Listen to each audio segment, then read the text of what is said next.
Саламатсыздарбы, арбаңыздар, ардактуу коноктор. Бүгүнкү илимий практикалык конференциянын катышуучулары Дүйшөн Шаматовдун 50 жаш турагына арналган илимий практикалык конференцияга кош келиңиздер. Бүгүнкү илимий практикабыздын темасы ата-эне, мектеп, коомчулук ортосунда кызматташтык аркылуу мектеп окуучуларын ар тараптуу өнүктүрүү мүмкүнчүлүктөрү деп аталат. Анан урматтуу коноктор, урматтуу өзгөчө биздин 30 адыр өрөөнүнүн 30 адыр аймагынын жашоочулары, урматтуу ата-энелер, мугалимдер, окуучулар, Дүйшөн Шаматов досубуз, биздин кесиптешибиз ушул 50 жылдык мааракесин тосууда да өзгөчө бир жолдорду алды. Өзгөчө. Албетте Бишкекте бардык жүздөгөн миңдеген биздин адамдарыбыз, замандаштарыбыз өткөзгөндөй той кылып, юбилейин өткөзүп, ресторанда өткөзсө болот эле. Жок, атайын ушул Астанадан аркалыкты келип, менин өзүмдүн айылымдагы ата-энелер менен, кесиптештер, мугалимдер менен, анан эң негизгиси ушул окуучуларды шыктандыруу багытында мындай иш-чара өткөзөбүз, мастер-класстарды беребиз деп келип отурат. Буга бир кол жаап койсоңуздар болот. Бул абдан колдоо турган. Андан тышкары ушул Дүйшөн мырзанын 50 жылдык ушул мааракесине мына жогорку кеңештин депутаты баштаган Абдуллахов мырза, биздин расмий өкүлдөрдөн мына келип отурат, билим берүү министрлигинен, ошондой эле Казакстандан конокторубуз бар. Мына Кыргызстандагы бир чоң билим берүү мекемесинин жетекчиси Нурлан мырза жана башка көптөгөн конокторубуз бар. Эң негизгиси башында айтып кое турган нерсебиз бүгүн бир расмий иш-чара эмес.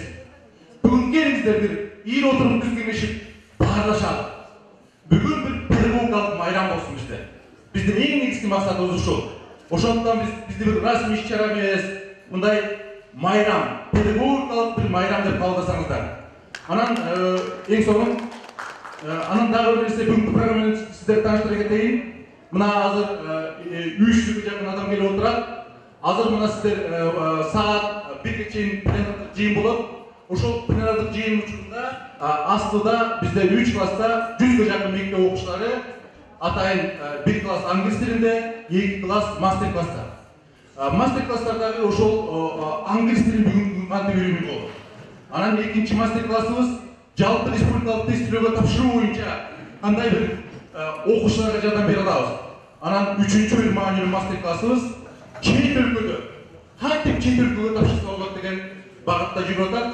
Андан кийин ушул 1-ге чейин анан ушул биз түштөн кийинки биздин иш-чарабыз пленардык жыйындан кийинки урматтуу ата-энелер түшкү тырыгуудан кийин саат 12ден кийин саат 1де кетип калбаса.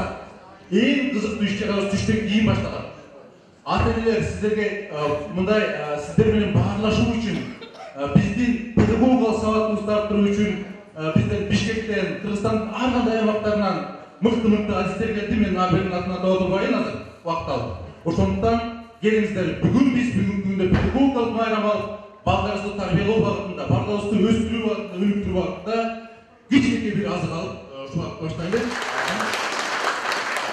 Ушул Дүйшөн мырзанын бүгүнкү күндө ушул 30 адырга келип, ушул сиздердин алдыңыздарда сиздер менен чогуу бирге болоюн деген максат ушул. 30 адырдан жаңыңыздар Дүйшөн чыкпасын. 30 адырдагы бүгүнкү 21 жылдын балдары Дүйшөн Шаматовдон ийгиликтүү болсун. Бүгүн ата-эне баласын таштап коюп миграцияга кетпесин. Же болбосо бүгүн ата-эненин баласы менен өткөзгөн убакыттан анын сапаттуу маанилүү болсун деген идея менен келип отурат, урматтуу ата-энелер. Ошондуктан Дүйшөн мырзага дагы жолу кол чаап коюуга эми мүмкүн болсо ачылышты уруксат берсе, мүмкүнчүлүк берсек, азыр ушул Дүйшөн мырзаны куттуктоо үчүн мына жогорку кеңештин, Кыргыз Республикасынын жогорку кеңештин депутаты Абдуллахов Нурбаев мырза келип отурат. Абдуллахов мырза, ошол Нурбаев мырза ушул Дүйшөн мырза менен бир жылдарда окуган менен катар эле өзүңүздөр билгендей мына бүгүнкү күндө жогорку кеңеште ушул айылдык элдердин, анын ичинде айылдык мугалимдердин маянасын көтөрүү боюнча, социалдык коргоо боюнча абдан көп маселелерди, талуу маселелерди коюп атат. Ошондуктан Абдуллахов мырзаев атайын Дүйшөн мырзанын бүгүнкү күндө куттуктап берип атат. Абдуллахов мырза, саламатсыздарбы, урматтуу агайлар, эжекелер, ата-энелер, бүгүн келген коноктор, мен ушу Дүйшөндө жогорку кеңештин депутаты катарында, чоң дос катары келип отурам. досым менен ар дайым сыйынстанабыз. Мен жаңы депутат болгондо 2016-жылы ушу Кыргызстанда билим берүү тармагына билген 5-6 адам менен чогуу отуруп калдык да, анан анда Элмира Сариева министр болчу. Сөз болуп кетти, анан мага сунуш кылышты, ошол досуңу менен сүйлөшүп, кудай министр кылайлы, Кыргызстанда иштеп берсин. Анан мен сүйлөштүм ошону. Соосам айтты. Мен жаңы эле жаңы контракт түздүм, анан менин даражамды көтөрүп беришти. Мен бирок Кыргызстанга сөз кызмат кылам, азыр бул жерде иштеп турайын. Анан ошондо анан биз кайра сүйлөштүк. Мен ошондо 3 жыл өтүп атат, бирок чындап эле замминистр болбосо дагы, бирок жүрөгү Кыргызстанда экен, Кыргызстан кызмат кылып аткан билим берүү тармагына өзүнүн өмүрүн берип атканын көрүп атабыз. Ошон үчүн мен дагы бир жолу жалпы баарыбыздын атынан чоң рахмат айткым келип кетет. Анан экинчи нерсе, акыркы убакта биз эл менен көп жолукканда элдин баары тойго каршы боло баштады. Байлар деле жөнөкөйдү баары тоюптур. Анан айттым, мыйзам даярдап бербейсиңерби, той токтотпойлу, той койгоз деди. Анткени 6 саат убактын күнүгө бир нерсе менен өтөт дейт. Же бир жаңы нерсе албайсың, же бир өзүңө пайдалуу нерсе албайсың. Сценарий 90% окшош, ошол эле бий, ошол эле сөз, ошол эле нерсе болуп калды. Качан ушуну токтотобуз деп.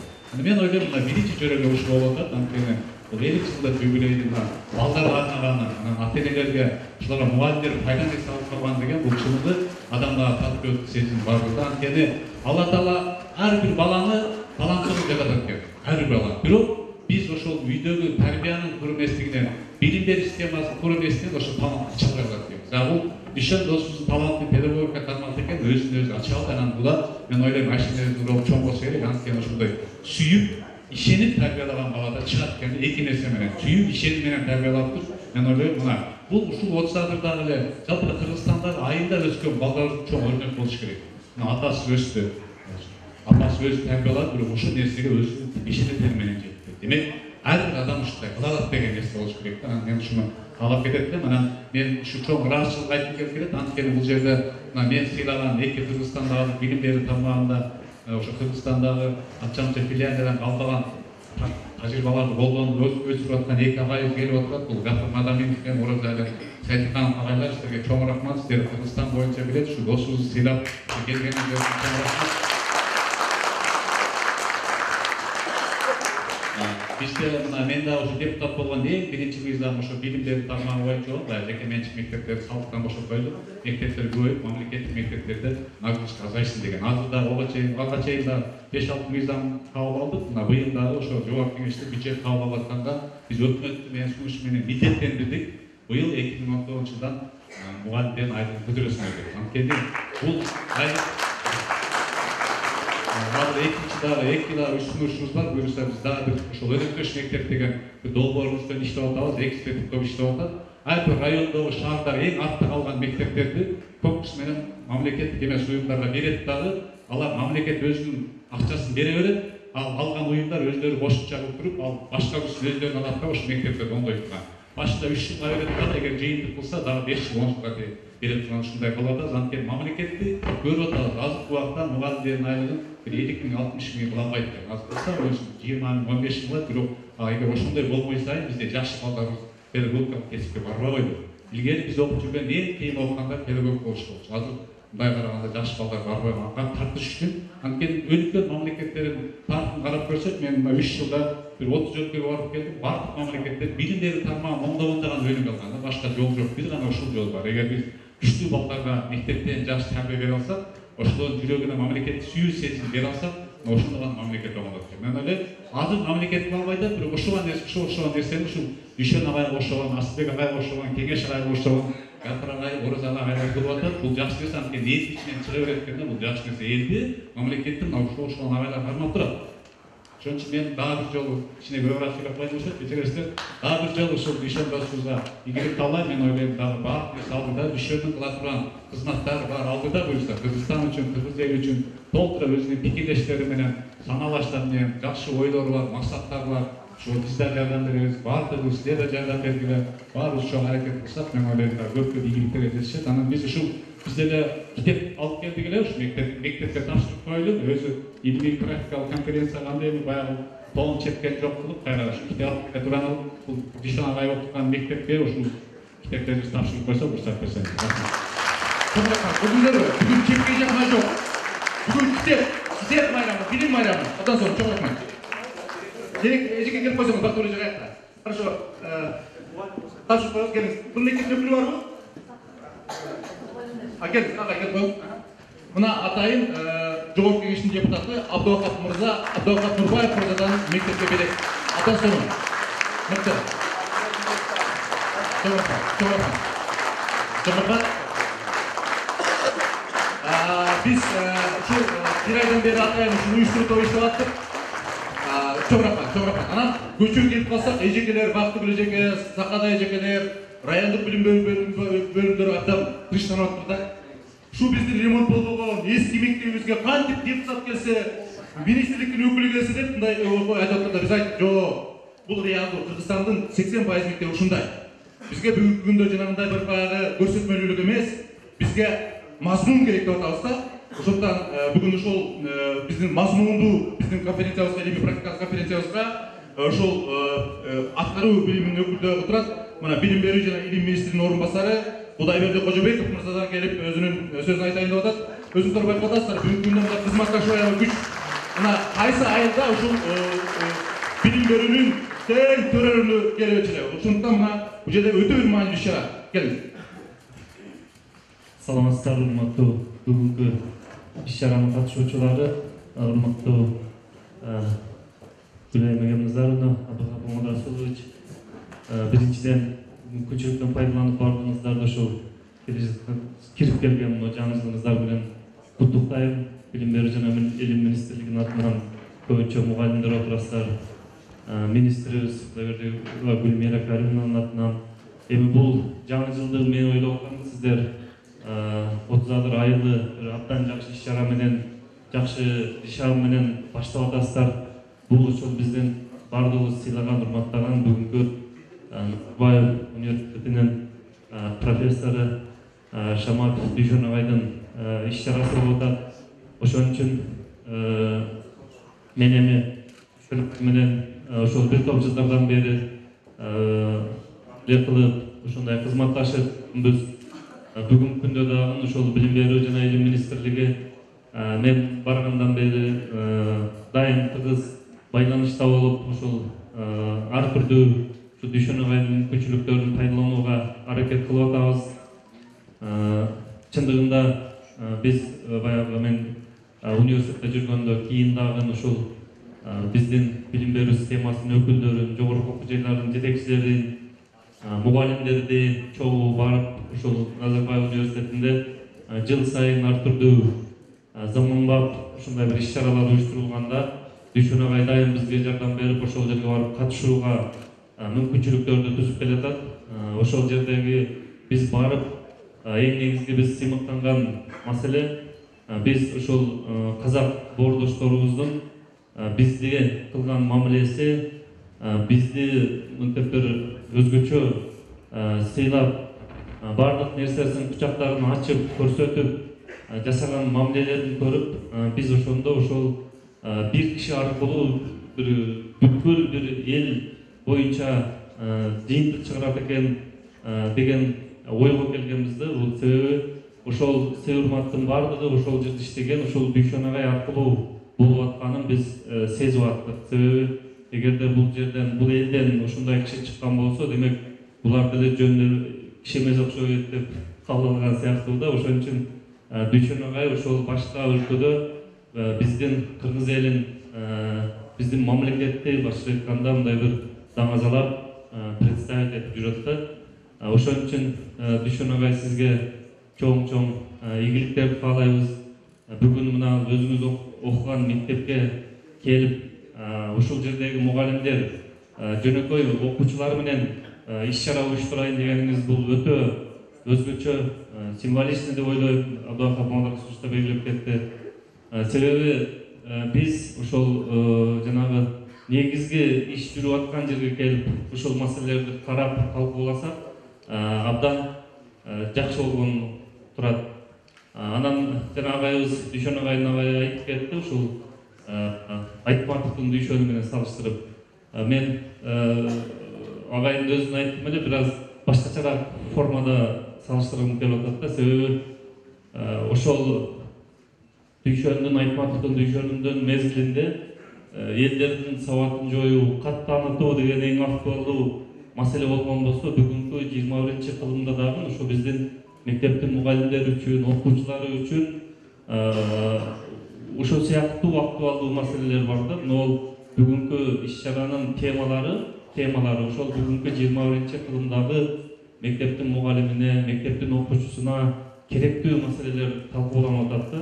Башка айтканда, ошол мен ойлойм, Дүйшөн агайдын бүгүнкү потенциалы ошол мезгилдеги кат сабатты жоюу кандай актуалдуу болсо, бүгүнкү 21-кылымдын ошол сыяктуу актуалдуу маселелери бүгүн ушул иш-чарада, ушул конференцияда талкуулана турган болуп атат. Ошон үчүн сизге чоң ыраазычылык билдирем. Мына Гапырмада агайдай кишилерди ушул жерге чогултуп келгени, бүт бардыгы сизди сыйлап, урматтап, анан эң негизгиси мен карап отурам, ушул жерде бүт ушундай баягы канча улуу болсо ошончо кичибейги болгон сыяктуу, ушул жерде сиздин тегерегиңизде Абдубакыр Мамадалиев баш болгон Бекмырза Бекболотович отурат. Ушул баягы өзүңүздөй жөнөкөй улуу кишилер келип катышып атат. Бул менимче абдан жакшы деп ойлойм. Анан эми чындыгында ошол бир Дүйшөн агайдын юбилейлик 50 жылдыгы болуп аткандан кийин биз министр менен кеңешип буга чейинки ушул Дүйшөн агайдын немелерин эске алып, атайын ошол министрдин буйругу менен ушул Дүйшөн агайдын бүгүнкү юбилейин белгилеп коелу деп ойлодук элек. Эгер сиздердин уруксат менен ошол министрдин буйругун окуп коюуга уруксат этесиздер. Орусча жазылып калыптыр, мен орусча окуп берейин. Буйрук приказ ошо 39/4 31 декабрь 2018 жыл. За плодотворный добросовестный труд, весомый вклад в развитие сотрудничества в сфере образования и науки между Кыргызской и Казахской республиками, за бескорыстное служение делу и совершенствование образования приказываю наградить значком билим берүүнүн мыктысы Министерства образования и науки Кыргызской республики Шаматов Дүйшөнгул, ассоциированный профессор высшей школы образования Назарбаев университета. Браво! Министр Владимир Владимирович.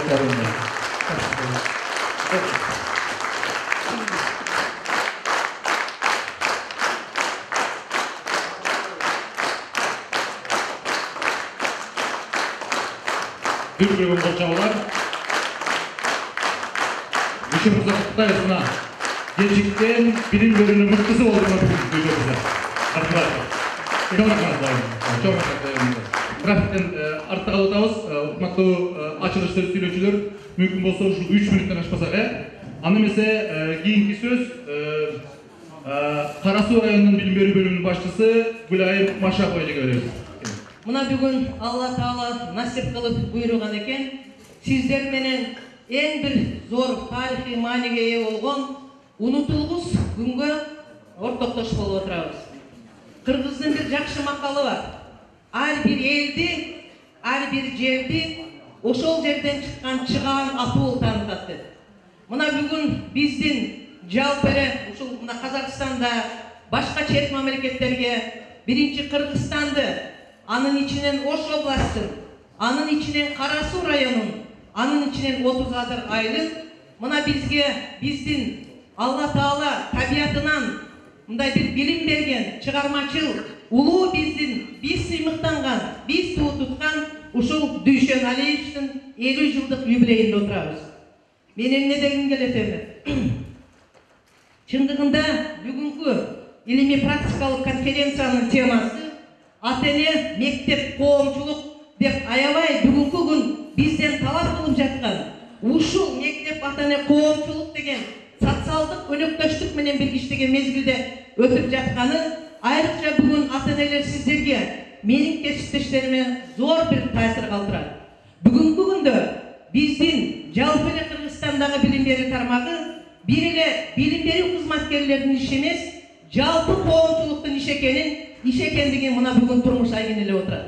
Качан гана ата-эне, мектеп, коомчулук баарыбыз биригип, бирдей талап коюп, бирдей максат коюп, биз баланы тарбияласак, бүгүнкү күнү бизден мамлекет талап кылган ар тараптан өнүккөн билимдүү, интеллекти бийик балдарды тарбиялайбыз. Чындыгында бүгүн мен бир нерсени айтып коюшум керек. Мына биздин урматтуу замминистр отурат, Абдыхат Нурбаевич отурат. Бүгүнкү күндө дагы биз Кара Суу району мына директор отурат. Ушул 2019 жылы январдан баштап ушул дүйшөн ушул сиздин ата-эне мектеп коопчулук деген социалдык өнөктөштүк менен бириштейбиз деп өткөндө биз айтканбыз. Буйруса Кара Суу районундагы 128 мектептин бардыгында ата-энелер кааналары уюштурат. Биз аптанын шаршемби күнүн ата-энелер күнү деп жарыяладык. Эми мына январ айында бардык мектептерде бул отчет эмес, информация, известность коюп коеюн. Январ айында бардык мектептерде ата-энелер чогулушу өткөрүлүп, ар бир айыл өкмөттө биз дагы ата-энелер конференцияларын өткөрөбүз. Делегат келет дагы ушул как раз ата-эне мектеп коомчулук деген темада өткөрөбүз. Эми эмне дегим келет? Урматтуу Дүйшөн Алиевич, бүгүн ушул мен дагы бир сиздин өзүмдүн жеке пикирим бир нерсени белгилегим келип атат. Бул юбилейди өткөрүүнү мына азыр Абдыхат Нурбаевич айтты. Бир эле бизде эмес, Кыргызстанда жаңы бир ыкмасын ачыпсыз сиз. Себеби юбилейлер кандай тартипте өткөргөнүн жакшы билесиздер. Бүгүнкү күн менен мен сиздин дагы бир мекенчил экениңизди белгилегим келет. Бул 30 адыр айры сиздин кичи мекениңиз. Бардык нерсе кичи мекенден башталат. Кичи мекенди сүйсө, анан кийин элди жерди, родинаны сүйөт. Бүгүнкү ушул 50 жылдык юбилейиңиз менен лично как биринчи ата-энелер отурат эжеңиз катары, Кара Суу райондук билим берүү бөлүмү башчысы катары жалпы ушул мугалимдердин атынан чын дилден куттуктайбыз. Бул 50 жаш деген акыл толгон, күчкө кирген, чыгармачылыкта кошула турган эң бир жакшы мезгил. Илайым биринчи Алла Таала сизге жен соолук берсин. Чыгармачылык ийгилик берсин. Биздин Кыргызстан сизден көп нерсени үмүттөнөбүз. Сизге Алла Таала ушундай бир табиятыңыздан берген экен. Өмүрүңүздүн аягына чейин өзүңүздүн билимиңиз менен, жөндөмүңүз менен, илимиңиз менен дагы Кыргызстанды дүйнөгө тааныткан эң бир чыгаан инсандардан болуңуз. Ушул 50 жылдык юбилейиңиз кут болсун. Лично бул менин атыма ат адамдын бул жерде чеккен жок, калпак жок, эч нерсе жок. Кыргыздар айтат, ат адамдын канаты. Ошол сыяктуу сиз Дүйшөн Алиевич билим берүү тармагында бардык тармакта аттан түшпөңүз. Ушул ат кандай жарыш болбосун, дайым ошол жарыштарда биринчилерден болуп көп ийгиликтерди алып келсин. Иши кылып дүйнөдөгү бардык жакшы нерселерди каалайбыз.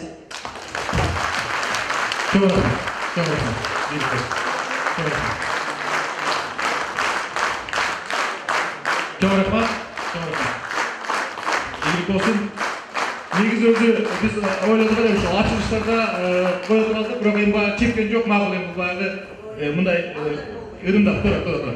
Анда бесе азыркы сөз ушул Жаманкулов атындагы мектептин ардыгер мугалими Төлөгөн Зикираевага берсек, келиңиз ага. Мектептин атынан.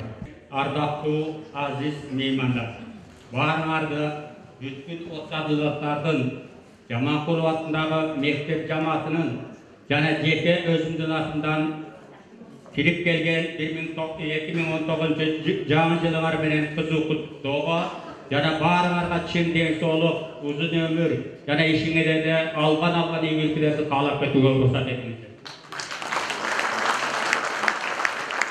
Эми баарыбызга ушул жерге баш коштуруп топтоп отурган нерсе бул биздин сүйүктүү окуучубуз Шаматов Дүйшөндүн 50 жылдык мааракеси болду да. Дүйшөн жарым жылдык мааракең кут болсун. Жараткан жарым кылымга дагы сага өрүм жараткан жарым кылымга дагы жарым кылым кошуп, сага бир кылымдык өмүр беришин жараткандан тилеп кетем. Үй бүлөлү туруп айтаткан болсок, Дүйшөн 2006 жылы болочок жарына башташат. Жубай Айсулуу 2-3 баланы ардактуу татыктуу тарбиялап өстүрүп келе жатышат. Бир уулу, 2 кызы алар бар. Алар Астана шаарындагы эл аралык мектептерде окушат. Дүйшөн учурдагы Назарбаев атындагы университеттин 2003 жылдын август айынан баштап азыркы күнгө чейин иштеп келүүдө. Көңүл буруп отурганыңар үчүн чоң рахмат. Чоң рахмат. Анан бул маалыматтарды как раз интернетте бар, Википедияга кирген болсо, анан агайдан алып кошумчалап койсоңуздар болот. Өтө маанилүү маалымат, как раз абдан толук маалымат берди агай. Чоң рахмат. Аны mesela урматтуу ачылыш сөздө сүйлөгөн урматтуу коноктор, сиздерге терең ыраазычылык билдиребиз. Мында пленардык жыйындарды докладдарыбызды баштасак, агалар пленардык ушул докладдарга 12 мүнөттөн убакыт берет. Графиктен артта калып атабыз. Анда mesela биринчи сөз Баткен областындагы Лейлек районунун номер 3-экспериментал мектептин мүдүрү, Кыргызстанга абдан белгилүү мугалим, Кыргызстандагы энелер мектебинин негиздөөчүсү Гапыр Мадаминовгай глобалдашуу заманында мектеп үй-бүлө жана ата-энелердин кызматташтыгы балдарды ар тараптуу өнүгүүсүн камсыздайт деген темада өзүнүн докладын окумакчы. Бүгүнкү жыйындын катышуучулары мына ушул дүйшөндүн ушундай юбилей экен деп жетине албай ушул Лейлектен бизди чакыруу менен мен докладты кеңири жаздым эле, азыр 12 минут дегенден улам мен ошо докладты окубай эле өзүмдүн сөзүм менен айтып берейин дедим. Бирок бир мага жардамчы болсо микрофон жок сиз эмес дешип коюн.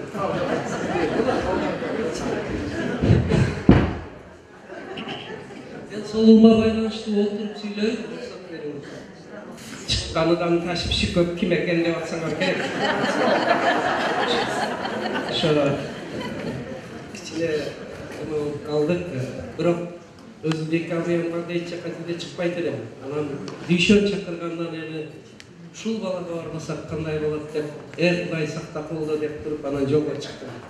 Эми урматтуулар, менин темам глобализация заманында үй-бүлө менен мектептин кызматташуусу билимдин сапатынын өбөлгөсү деген тема экен. Жана айттым, докладты мен ушу узак күндөр ойлонуп жаздым, анан жөнөр күнү айрыкса компьютерге алганда түнкү саат 4:30 туруп жазып отурсам, дүйшөндү жазганы чыгып калды. Саламатсыздарбы санаалаштар деп туруп 4:30 дүйшөн ушул тынсызданып ойлонуп атат.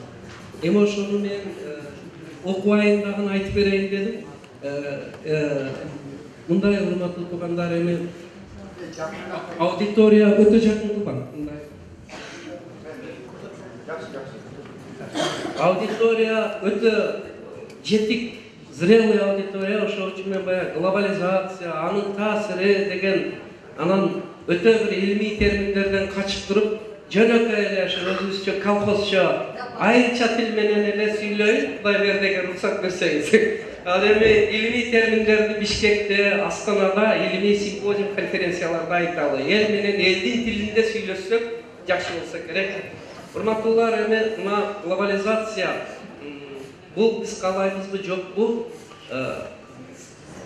Дүйнө жараян экен. Анын селдей каптаган жакшылыгы дагы, плюсу дагы, минусу дагы бар. Ошо менен коштоп эле бизге базар экономикасы келди. Ошону менен биргеликте бизге азыр дагы бир чоң таасирлердин бири мына рухий жактан чоң көйгөй пайда болуп атат. Өз заманында, өз учурунда бир жагынан вестернизация таасирин берип атса, экинчи жагынан дагы бир башка бир өтө ультра фанатизм даражасына жеткен дагы бир көз караштар кетип атат. Мен ушуга даярданып атып, бир-эки китепти окусам, Бзежинскийдин «Большая шахматная доска» деген китебинде окугандар болсоңуздар керек. Бул көрсө Евразия континенти кээ бир мамлекеттер үчүн өзүнчө эле бир шахматный доска экен. Ал жерде өтө чоң көйгөйлөр айтылган, бирок ошонун ичине силердин назарыңызды буруп коеюн. Дал мына ушу жаштардын жан дүйнөсүгө таасир берүү өзүнчө бир программа экен. Болгондо дагы өтө эле оң таасир эмес. Ошол үчүн бул бизди мына глобализация эмнеге алып келет, эмне кылышыбыз керек? Тана албайбыз. Ал жакшы жагы көп. Информациялык коом өтө зарыл, ал дагы жакшы жагы көп.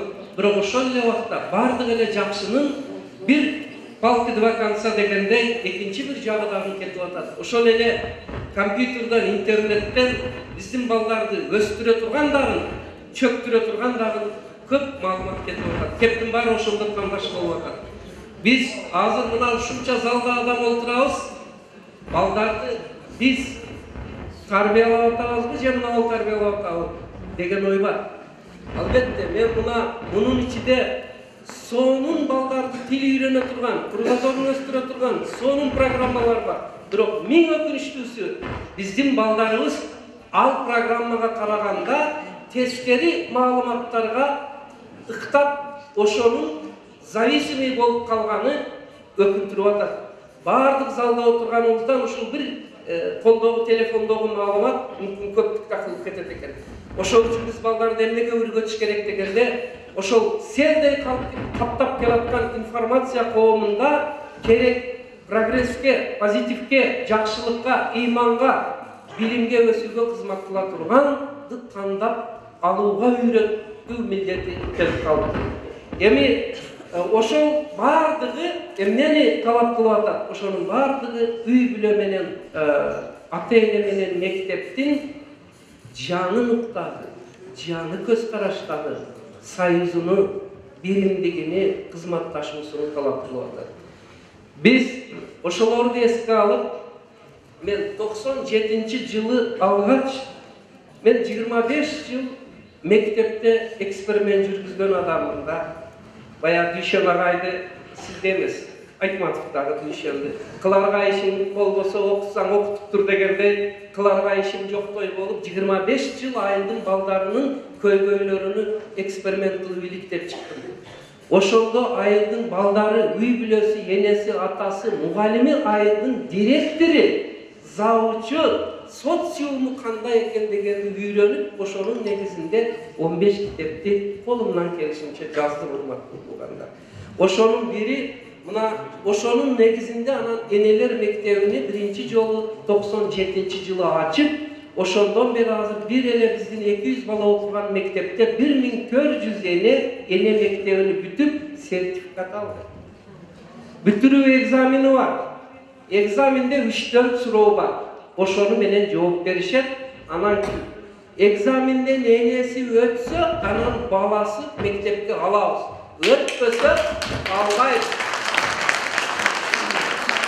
Муну Куштарбек барып көп келген, Кыялбек экөө. Мына ушуну мен баштаганымда бирөөлөр, жакшы экен десе, бирөөлөр чотуга прогай чарчапты. Эми энени да окутат экен, булар окуган да деп айтышты. Ошондо мен сиздерге айта турган сөз мындай болду, туугандар. Туура, ата-энебиз, эне мектеби сиз эле окуткан. Бирок ал убакта глобализация заманы эмес эди. Информациялык коом эмес эди. Ушуну дал билип алалы да, кээ бирөөлөр айтат, бунун не кереги бар дейт. Экинчиси, ошол кокту колотто, жайытта сиз ата менен эненин айылдын аксакалынан башка бир да информация баланын тынчын алган эмес, экологиясын бузган эмес. Азыр биз бирде айтсак, жана мен жогоруда айтып кеткендер миңде айтып атат.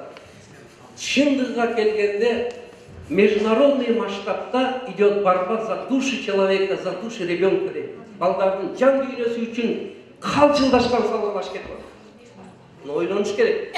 Мына ошол өзү энелерди окутууга талап кылды. Илгери эне мектебде окубаса деле тарбиялап, эненин жомогу менен, этнопедагогика менен тарбияласа болот эле. Азыркы балдар биринчиден жомок айтпайт, экинчиден энелер жомок билбейт. Азыркы энелер айланайын деген сөздү айтпайт. Эмнеге экенин ылдыйда айтам. Мына ошол натыйжасында эне мектеби зарылчылык келип чыкты. Потому что анткени азыркы балдарды жөнөкөй сөз менен айтып, убедить, ынандырыш өтө кыйын. Ал үчүн мугалим гана эмес, эненин дагы белгилүү билим даражасы керек болуп калды. Ошол үчүн окуттук 60 сааттык программа менен, кийинки жылдары карасам, аны класс боюнча бөлүп окутууну баштадык. Детсадтан башта 11-чи класска чейин ар бир класстын эне мектеби 9 айда 9 эле саат. 9 эле саат бир айда бир жолудан келет да энелер. Анан кийин келип окуп кетишет. Муну класс жетекчилери өтөт. Анын программасын, окуу китебини жазып, эксперименттен даярдап, Бишкектен чыгарып койдум, урматтуу туугандар. Мына бул эми бул жерде мугалимдер отурасыздар, сиздер мына бир топ куттуктоо сөздөр болду. Чарчап да кетсеңиздер керек. Ошол үчүн мен жөн эле кургак чечен болбостон кичине тренинг кылсам уруксат. Бирок бул минуталык да. Урматтуулар, баланы тарбиялашта 5 чөйрө таасир берет экен. Анын ичинен 2-3 түздөн түз экен. Бирок ошонун ичинде окумуштуулардын аныктамасы боюнча үй бүлө эң жогору турчу эле. Бирок азыр телефон баарынан биринчиликти алып алды. Мектепте калды, үй бүлөдө калды. Бул чоң көйгөй. Эми баланы тарбиялап билим бериш үчүн мен айтканды сураныч жасап коюңуздар. Сол колуңуздарды көтөрүп коюңуздар. Кичине гимнастикада болот өзү. Мындай көтөрүп, кулачты жайып. Биз балдарды эгер шумкар десек, шумкарлар учуш үчүн 2 канатын кагып, жазып туруу керек да. Мына азыр 1 канаты бул мектеп, мугалим, күйүп, пишип жүрөт, бечаралар чыйпылдап. Эми 1 канаты, экинчи 1 канаты, экинчи колду көтөрүңүздөр, оң колду. О, залды менен тапта красота чыгат. О, мынандай болуп 2 канат тең болгондо энди шумкар башты кичине алдына чыгарыңыздар. Шумкардын башында алдыда турат да кочкор тумшук болот. Ана энди 2 канатты кагыңыздар эле. Мана суулукту караң, ысык көлдүн толкундай толкуда. Бир о. Эми оң колду түшүрүңүздөр. Бул оң кол ата менен эне. Оң кол иштебейт. Бечара биздин шумкарлар 1 канат менен учуп келатат. Каяка барат, аны бир Кудай өзү билет. Төп түшүп калып атат. Ал эми көбүнчө сурап коет. Экинчи канат каякта дегенде Россияга жүрөт. Балдарга жүрөт. Андан калай бергени кафе, ресторан, тойдо, тойханага жүрөт. Аяш, жора жыйында жүрөт. Мен Бишкекте Ататүрк университети, Манас университети шундай жыйын өткөзгөндө, бирок алар ата-энелерди жыйган экен, өтүп атсам, силер жакшы аудитория экенсиңер, алардын арасында эми шаардар, кыйындар көп. Мен шуну көрсөтүп туруп, анан мен айттым, эми келиңиздер, энелер, балдарыңыздарга убакытты бөлүп, шундай эме кыларсыз. Гапрагай, а нам некогда дейт. Мы работаем. Нам надо сходить туда-сюда, там, это культурные мероприятия, сообщество дейт. А в чем тогда проблема, десем, у нас дети почему черствая душа, кашпор, кайрымсыз. Вот IT-технологияны, компьютерді жогорку даражада билгени менен жан дүйнө курган. Көздө мээрим жок. Көздө кашпор, алам жемин, бер, учам, кетем деп турат. Ооруп жаткан энесинин алын сурап койбойт экен. Ошону мага суроо берди. В чем проблема десем, почему наши дети черствые душа деди. Анан мен ойлонуп калып айттым, давайте сделаем хронометраж дедим. Сутканы минутага бөлүп жазып чыгыңыздарчы, убагыңыздар кайга кетет экен. Жаза баштады, иштеймин, аякка барам, тойго барам, там башка вечеринкаларда. Эми окуңуздар десем, окуса 5 минутта дагы балама бөлөм деген нерсе жок. Мен айттым, знаете, деди, значит вы не обижайтесь, не жалуйтесь, что у вас черствая душа. Вы всего лишь получали сдачи. Сдачи деген билесиңер, да? Мамилелерге жараша жооп калып. Ошол үчүн энелер мына окутушка туура келет. Эми урматтуулар, баягы кол эстен чыкканбы? Эми биздин эксперименттин бүгүнкү конференциянын максаты манабул калаалап кеткен, Россияда жүргөн, базарда жүргөн, достон, жорадан, кафеден колу бошогон ата-энелерди мектепке кайтып балдарга экинчи канатты кайта калууна келтирди. Да бир көтөрүп коюңуздар. Калууна мына ошондо кыргыз балдары Япония, Америка деңгээлинде кайтып учат. Рахмат.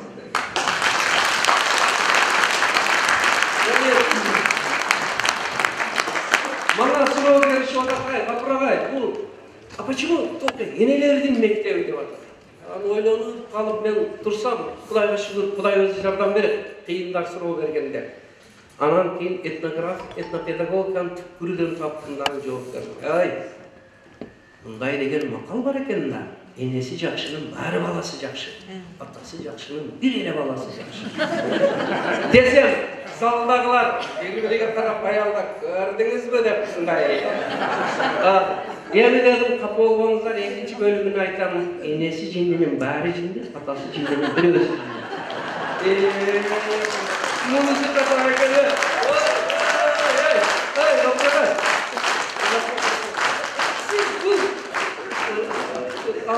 Анеден не растерялись, да, өзін жоғытпайды екен, аялдар ықчам, тапан болып жоғыптар дағын айтады. Видите, қапырғай, все-таки жақшы болса да, жаман болса да, от нас зависит, так что бізге осторожный мамиле қылыңыздар дейді. Дағын әлі выигрышный состояние болып жатыр. Эми бұл тамашалар, сіздер кішіне ес алғыла деп, мен ұшыларменен қошу айттым, ұрмақтылар. Ошо үшін біз ене мектебін ашпасақ, энелердің деңгейini көтөргүсү болбой калды. Бирөө андан да зор сөздү айтты. Капырагай, бирөө айтты, эмне үчүн аталардын мектеби эмес деп. Суроо көп экен да, Назарбаев. Эмне үчүн аталар мектеби эмес дегенде мен ойлонуп турсам, өзү залдан бирөө Сайдылганов окшогон бирөө жооп берди. Адам экен. Капырагай, нечего время терять. Аталарды окупайлап коюң дейт. Не дейт экенсиз? Енесini okutup koysanız, babasını yap, atasını yap okutup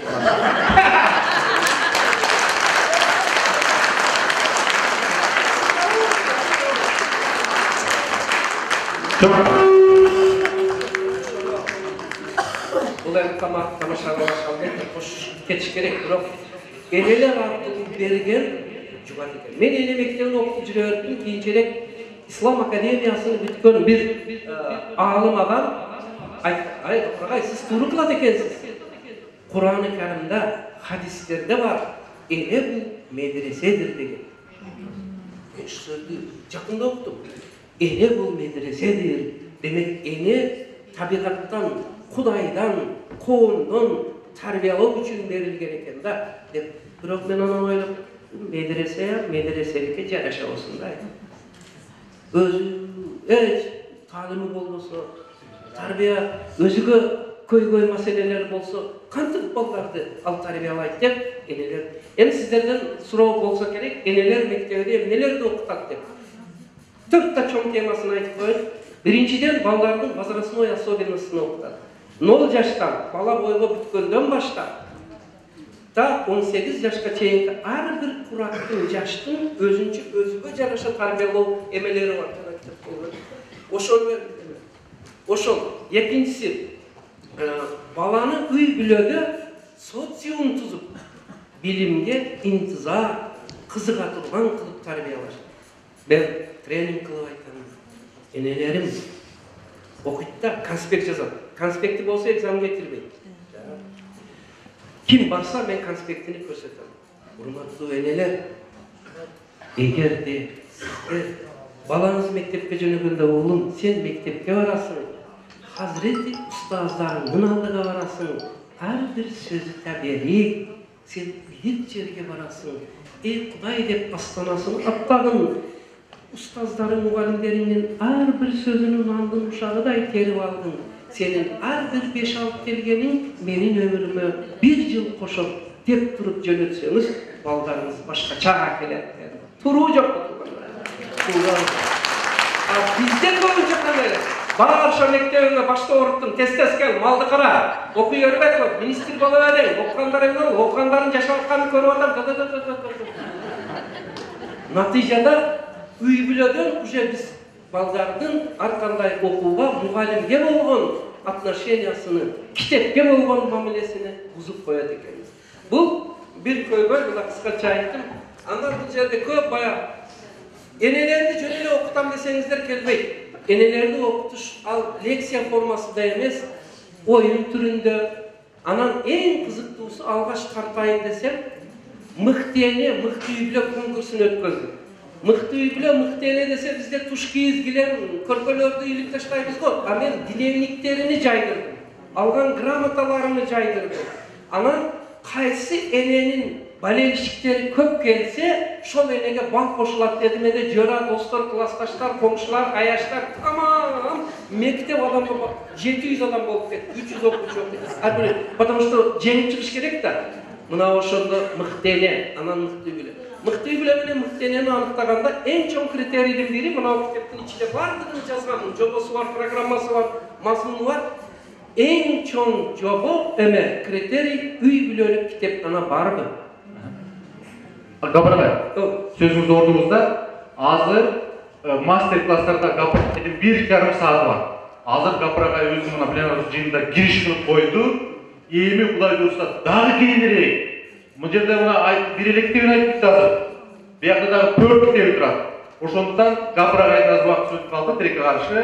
Демек саат 1ден баштап азыр гапырагайдын мастер-класстарын, эми гапырагайда мастер-класс коюп. Мына ойун Ошоға айттым эле кеч, мен сүйлөбөй эле коеюн, мен убактымды Дүйшөнүн өзүгө бергиле. Ал эми сүйлөсөм, мага кичине масштаб керек. Бул чоң көйгөй да, мундай 5 минутта айтсам азыр сиздерге эч нерсе түшүнбөйм. Бирок азыр тартипке боюн элек. Экинчи бир көйгөй балдардын окубай коюшу, окуй албай калышыны биз балдарды күнөөлүү дейбиз. Балдарга эң кыйын туугандар. Анткени информациялык коомдо балдардын башыны 3 тонналык портерге 9 тонна жүк артып койгондой. Балдар нагрузка менен жүрөт.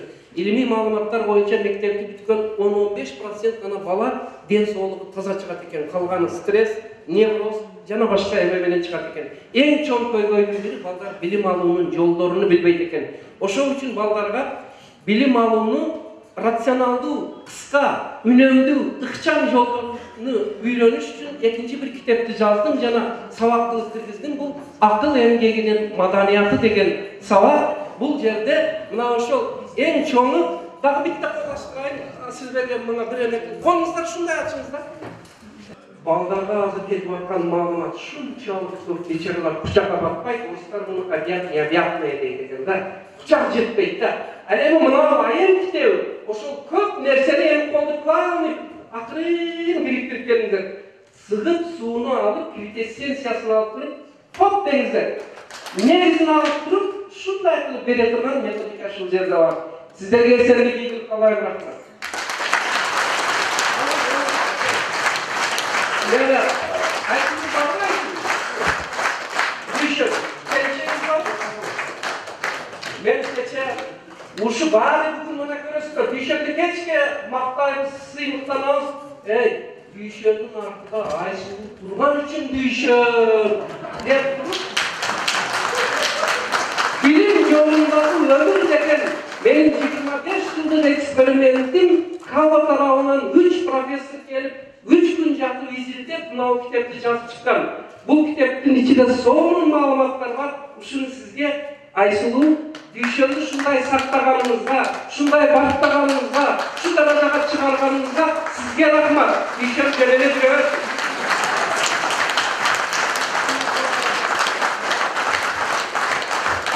Çok rahmat. Gapıragay бүгүн мына азыр кириш гана кылды. Çok rahmat Gapıragay. Анан мына Gapıragay Баткен областында мына Элери мектебинин абдан бир чоң кыйынчылык менен 20 жылдын ичинде республикага жайылып калды. Муну азыр күндө өлкөнүн баардык тармактарында жайылтууга аракет кылып атат. Бул абдан зарыл нерсе. Агай мына Шумкардын карасында көрсөттү. Бул жөн эле сөз эмес, бул абдан бир маанилүү, ар бир азыр маанилүү турган нерсе. Анан бизге ушул Баткенден Gapıragay келсе, бизге Ош областынан дагы бир Оразали Сейдирхан агайыбыз. Ушул Каракулжа районунда автордук мектептин негиздөөчүсү агай. Агай ушул Каракулжада агай мектебинде республикага белгилүү. Ушул тоолуу мектептин шартында ата-энелер менен кантип кызматташып атат. Ошол жөнүндө Оразали Сейдирхан агайыбызга сөз берет. Келиңиздер.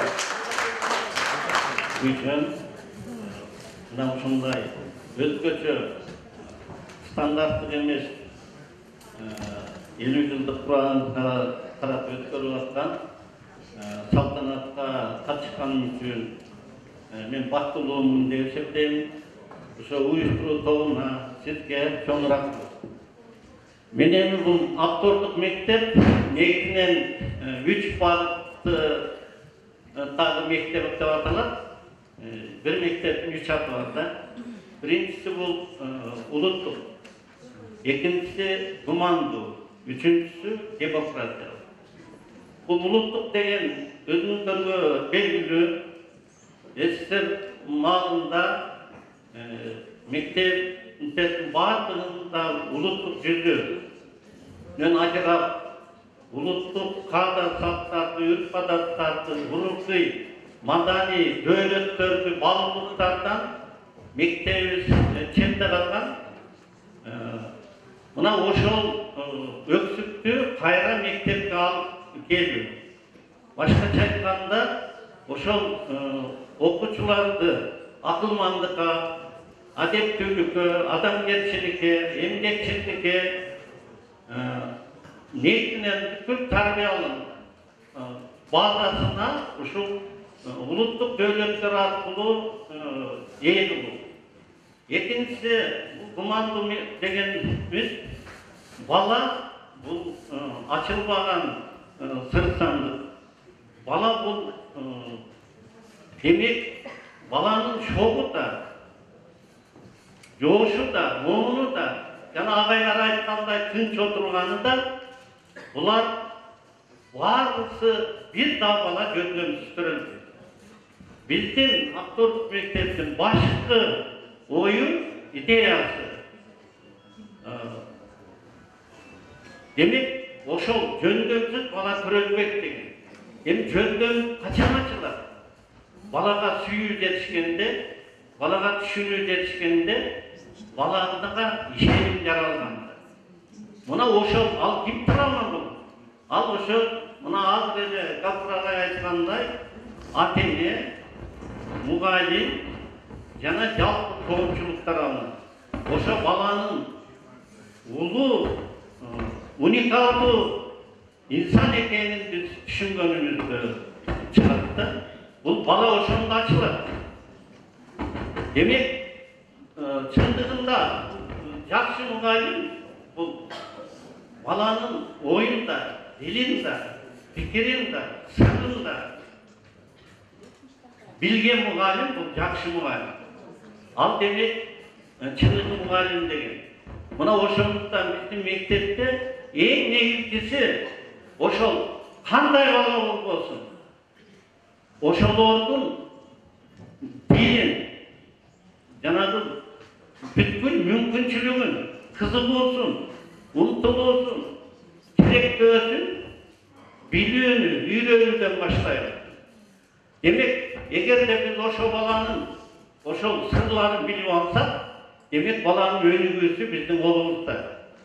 Эгерде аларды биз баланы билбесек, анда бүткүл биздин аракеттерибиз ал текке кетет. Ошон үчүн биз биринчи алгачкы ишибизди ошол баланын дилин билүүдөн баштайбыз. Эми баланын дилин билиш үчүн, баланын ачылыш үчүн, баланын чыгармачыл кудуретинин кайнап, даңазалап, өзүн жарыялаш үчүн балага эң негизгиси колдоо муктай. Биз биринчи ошол баланы колдоонун ыкмалары. Балдарга демек ошол дем берүүнүн ыкмаларын изилдеп үйрөнүү биздин бул мугалимдерибиздин эң ыйык милдети катары санайбыз да. Эми бизде демократиялык деген бул адамдын кадыр-баркынын эң жогорку чекте урматталышы. Ошол адамдын пикиринин, оюнун, дилинин урматталышы бул демократиянын негизги маңызындагы. Биз ошол үчүн мектепти башкаруудан тартып, ошо мектептердеги бүткүл окутуу тарбия ишин жүргүзүүгө балдардын, ата-эненин, мугалимдин пикирин уга билгенде, башкача айтканда, жанагы Гапур эки канат айтпадык. Үчүнчүсү эң чоң канат ошол эгер ата-энелер кеңеши болсо, окуучулар кеңеши болсо, мугалимдер кеңеши биргелешип, бир нукта, бир багытта иш жүргүзсө, ошондо ийгилик жаралат. Биз эми баягы туура Шведский агай айткандай, Каменский агай айткандай, Скоминский негиздеген Енелердің мектебі шындығында біз аттан қызығауыз ашқанға. Бирок біз ең негізгісі біздікі башкачараак. Биринчи жана баланы үйрөнүү зарыл, экинчи ата-энени үйрөнүү зарыл да. Biz adat айтып коебуз, бұл таланттуу деп. Жок. Бүгүн илим тастыктады. Бала, бардык бала потенциалдуу төрөлөт. Ар бир балада потенциал бар. Баланын потенциалын ачылбашына эң биринчи кезекте ата-эне жоопту. Демек, ата-эненин бала менен өткөзгөн убактысынын көлөмүнүн сапаты маанилүү экен. Көрдүңүздөрбү? Анан экинчи бир мектептеги аябай маанилүү нерсени козгоду. Өзүңүздөр баяндагансаңыздар, мугалимди жанагындай кийлигише бербей, шыктандыруу керек. Гумандуу педагогика жана мугалимди шыктандыруу. Ошондуктан бүгүн ата-эне катарында дагы бул нерсени кулакка салып алыңыздар. Анан Ороза агайга суроолор болсо дагы келип, ошол ата-энелер секциясы болуп мезгилде берсеңиздер болот. Анан бүгүнкү күндө ошол мугалимдерди даярдоодо, мектептер менен кызматташууда ушул республикада абдан көп мындай педагогдук окуу жайлар бар. Ошол педагогдук окуу жайлардын бири бул лидер окуу жай ОГП деп коебуз, билесиздер, Ошто мына бүгүнкү күндө өзгөчө ушул түштүк аймактарында, Баткен, Жалал Абад, Ошто чыгаан жаш мугалимдер ушул окуу жайда келип атат. Ошол окуу жайдын жетекчиси бүгүнкү күндөгү Бекмырза Зулуев агай педагогикалык истер даярдоонун актуалдуу маселелери деген темада сиздерге айтып бермекчи. Келиңиз, Бекмырза агай. Саламатсыздарбы, урматтуу кесиптештер. 2019 жаңы жылыңыздар менен мен чын жүрөктөн куттуктайм. 2019 жыл мен ойлойм, педагогика багытында бир революция болот окшойт. Биздин эгемендүү жылдарында 2 жолу революция болду. Ал революция жеке кызыкчылыктардын, бийликти жакшы көргөндөрдүн революциясы болду да. Биз бул жерден урматтуу педагогдор утулдук. А бизди 27 жылда мугалимдерди алкоого албастан, ал жактан бул жакка ыргытып, азыраак айтканда бир канат менен ошондо дагы колдон келишинче биз жаштарга билим берип атабыз. Ошондуктан мен абдан бир тарыхка таң калып, 20-кылымда революция болуп, Чыңгыз Айтматовдун düşөнү 36 камга таныса дагы, ал ошо камганы үйрөтүп, мен жанымдан кетирбейт элем, бирок сен Борбордон билим алышың керек деп Алтынайды профессорлукка жеткизген болсо, мына 21-кылымдын революциясында бир өзгөртүү киргизип аткан мен Düşөн Алиевичке мен чоң ыраазычылык билдиргим келет. Биз революция мезгилинде көп мугалимдер албетте кемчиликтер болот. Биз эгоист балдарды тарбиялап, белгилүү адам чыкса эле, ал балдарды биз көчөгө ийип, көргөн жерден бизди окуткан балабыз деп эле мактап жүрө берет элек. Бирок ал келип бир жолу бизге алып айтпайт элек. А бирок Düşөн агайыбыз 50 жылдыкты тоонжап бир ресторанга өткөздө, ошол жерден белгилүү адамдардан акча чогултуп алса болот элек. Бирок Düşön агай ошол нерсени мектебиме өткөзөйүн, келген белектер дагы мектебиме калсын деп акылдуулук саясаты менен ушул бүгүн Жаманкулов мектебин Кыргызстанга таанытып отурат. Мен агай жөнүндө көп издегенде байкасаңыздар керек, бул киши телевиденияларда, газеталарда болсо жаза берипти. Мен дагы даярдандым да. Мен Карасу районунун 30 деген айылдагы мында Кыргызстайда Жаманкулов деген мектебин бүтүргөнмүн деп. Ар бир сөзүндө демек Жаманкулов мектебин бул киши таанытып атат да. Албетте ошол жерде иштеп аткан мугалимдердин эмгегин. Ушул мектеп болбосо мен ушундай деңгээлге жетпейт элем деген өзүнүн бир философиялык ой жүгүртүүсүн мен түшүндүм агай. Демек, сизге окшогон инсандар бизде көп болуш керек. Мына ошондо мугалимдик коомдорду болот. Мына бир 10 жылга жетелеп, айрым бир кызыкчылыгы бар, айрым депутаттардын айынан мектептин мугалимдери, завуч директорлори айылдарда депутат болбой калышты. Булар мамлекеттин камчысын жабат деп. Ушунун айынан эмне пайда болду? Бүт көчөдөгү балдарды депутат кылдырмак. Мына ошол балдар азыр айыл өкмөтүндөгү акчаларды мектептерге не кылбай атат? Бөлбөй атат. Болбосо кече эле ошол жигиттер ушул мектеп партасын өткөн. Мен ойлойм элем Абдуллах агайдан. Мына ушул маселени дагы көтөрүп, мектептеги эң негизги билимдерин кайма болгон мугалимдер дагы ушундай депутаттарга барыш керек. Ошондо мектептерге акчаларды сыйлыктарды кенен бөлөт деген ойдомун. Ошон үчүн biz mezgil geldi. Bilim berinin revolüsyasını ılsak bana, buna men kimamda aytpa, pedagogikалық адистерди даярдоо. Мына ошондо даярдоо. Мындан 3 жыл мурда башталгыч класс менен мектепке чейинки билим берүүнүн айлык акысы көтөрүлдү. Биздин окуу жайда 2 эсеге башталгыч класс менен мектепке чейинки билим адистиктерин тапшырган студенттердин саны 2 эсеге көбөйдү. Эмне себептен? Себеби ата-энелер үмүт кыла баштады. Мамлекет таштабайт экен. Айлык акысы 20 миңге чейин жетип атат. Демек мен баламды ушуга окутушум керек экен. Экинчиси, бир учурларда биздин профессор Токтогонов деген агай айттылар. Экзамен албатып бирөөдөн сен эмне үчүн тарыхчы болгуң келип атат десе, мен өзүм сугатчы элем. Бул мугалимдик кесип жакшы турбайбы? Ошого мугалим болуп алайын дедим десе, кууп чыккан экен. Сен эмне мугалимдикти оңой ойлоп атасың деп. Мына азыркы мезгилде ушул жерде ата-энелер отурат. Көпчүлүк ата-энелер, көпчүлүгүбүз жеке кызыкчылыкты жогору коебуз. Мугалимдик жакшы экен, түшкө чейин иштеп коет экен дагы түштөн кийин бала карайт экен деп, бала кызыгабы, кызыкпайбы, ол артикти сүйөбү, сүйбөйбү, кайра өзүнүн эркин келечегиге балта ачат. Билимге өзүнүн кызыкчылыгы үчүн билим алган бала эртеңки өзүнүн балдарына жакшы тарбия бербей атат. Ошон үчүн урматтуу ата-энелер кызыккан гана балдарды окутуш керек. Мугалимдик түйшүктүү кесип экендигин биз балдарга жеткизишибиз керек. Ошон үчүн мына ошол билимдүү балдар, мына азыр бир нерсени айтып коеюн, мына биз мугалимдер коомдо өтө күчтүү инсандарбыз. Бирок кандайдыр бир саясий чөйрөгө келгенде дагы деле биз башкача болуп кетебиз да. Мына учурунда эле шаардык кеңештерге депутат болуп жүргөндө ушу Нурбаев мугалимдердин маселесин көтөрөт болчу.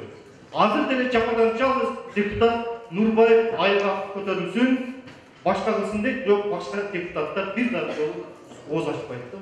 Биз келечекте мына ушундай инсандарга дагы биз муктажбыз. Биздин айлык көтөрүлөт, ошондо биздин адистиктин аброю жогорулайт. Мына азыр мен айтып аткан себебим, мына абдыбакалар сырттарга барып жүрөт, бул кишилер эми гана түшүнүп атат. Качан мамлекет өнүгөт? Мамлекет өнүгүш үчүн мугалимдерге сый-урмат жасаш керек, айлыктын акын көтөрүш керек. Учурунда кышында үшүп калбагыла деп сайысында жакшы жагын айтыш керек. Көмүл берет болчу. Жазында эс алып кел деп туруп, сизди эс алууга жөнөтөт болчу. Ошондо бардыгы мугалим болууну каалап. Ошондуктан мен айткым келет. Кудай кааласа, биз ар бир өзүбүздүн адистикти кадырын көтөрүш үчүн албетте мамлекетибизде оор, бирок биз айтышыбыз керек. Мамлекет революцияны билик үчүн кылбаш керек. Мамлекет революцияны билим үчүн эртеңки келечектин жаштары болгон өзүбүздүн уулдарыбыз үчүн кылышыбыз керек. Албетте агай айткандай глобалдаштыруу мезгилинде бизге окшогон чакан эл башка улуттарга же башка коомдо сиңип кетебиз. Анда сиздин бакырыңызды да эч ким укпайт. Кыйкырыңызды дагы эч ким укпайт. Ошондуктан мен Дүйшөн агай, сиз 21-кылымда биринчи билим берүүдөгү революцияны жасадыңыз. Сизди ушул жердеги басма сөздөгү кызматкерлер болсун, мыкты балдар болсун бүгүндөн баштап рекламалаш керек. Мына өзүнүн туулуп өскөн айылында ушул Жаманкулов мектебинин кадырын өстүрүп, ушул жерге өзүңүз келип, ушул жерде атайын семинарларды, тренингтерди уюштуруп атасыз. Мына бүгүн канча ата-эне агайлардын тренингден көргөндөн кийин мен ойлойм өзгөрөт. Ушул жерде отурган биздин мугалимдер дагы өзгөрөт.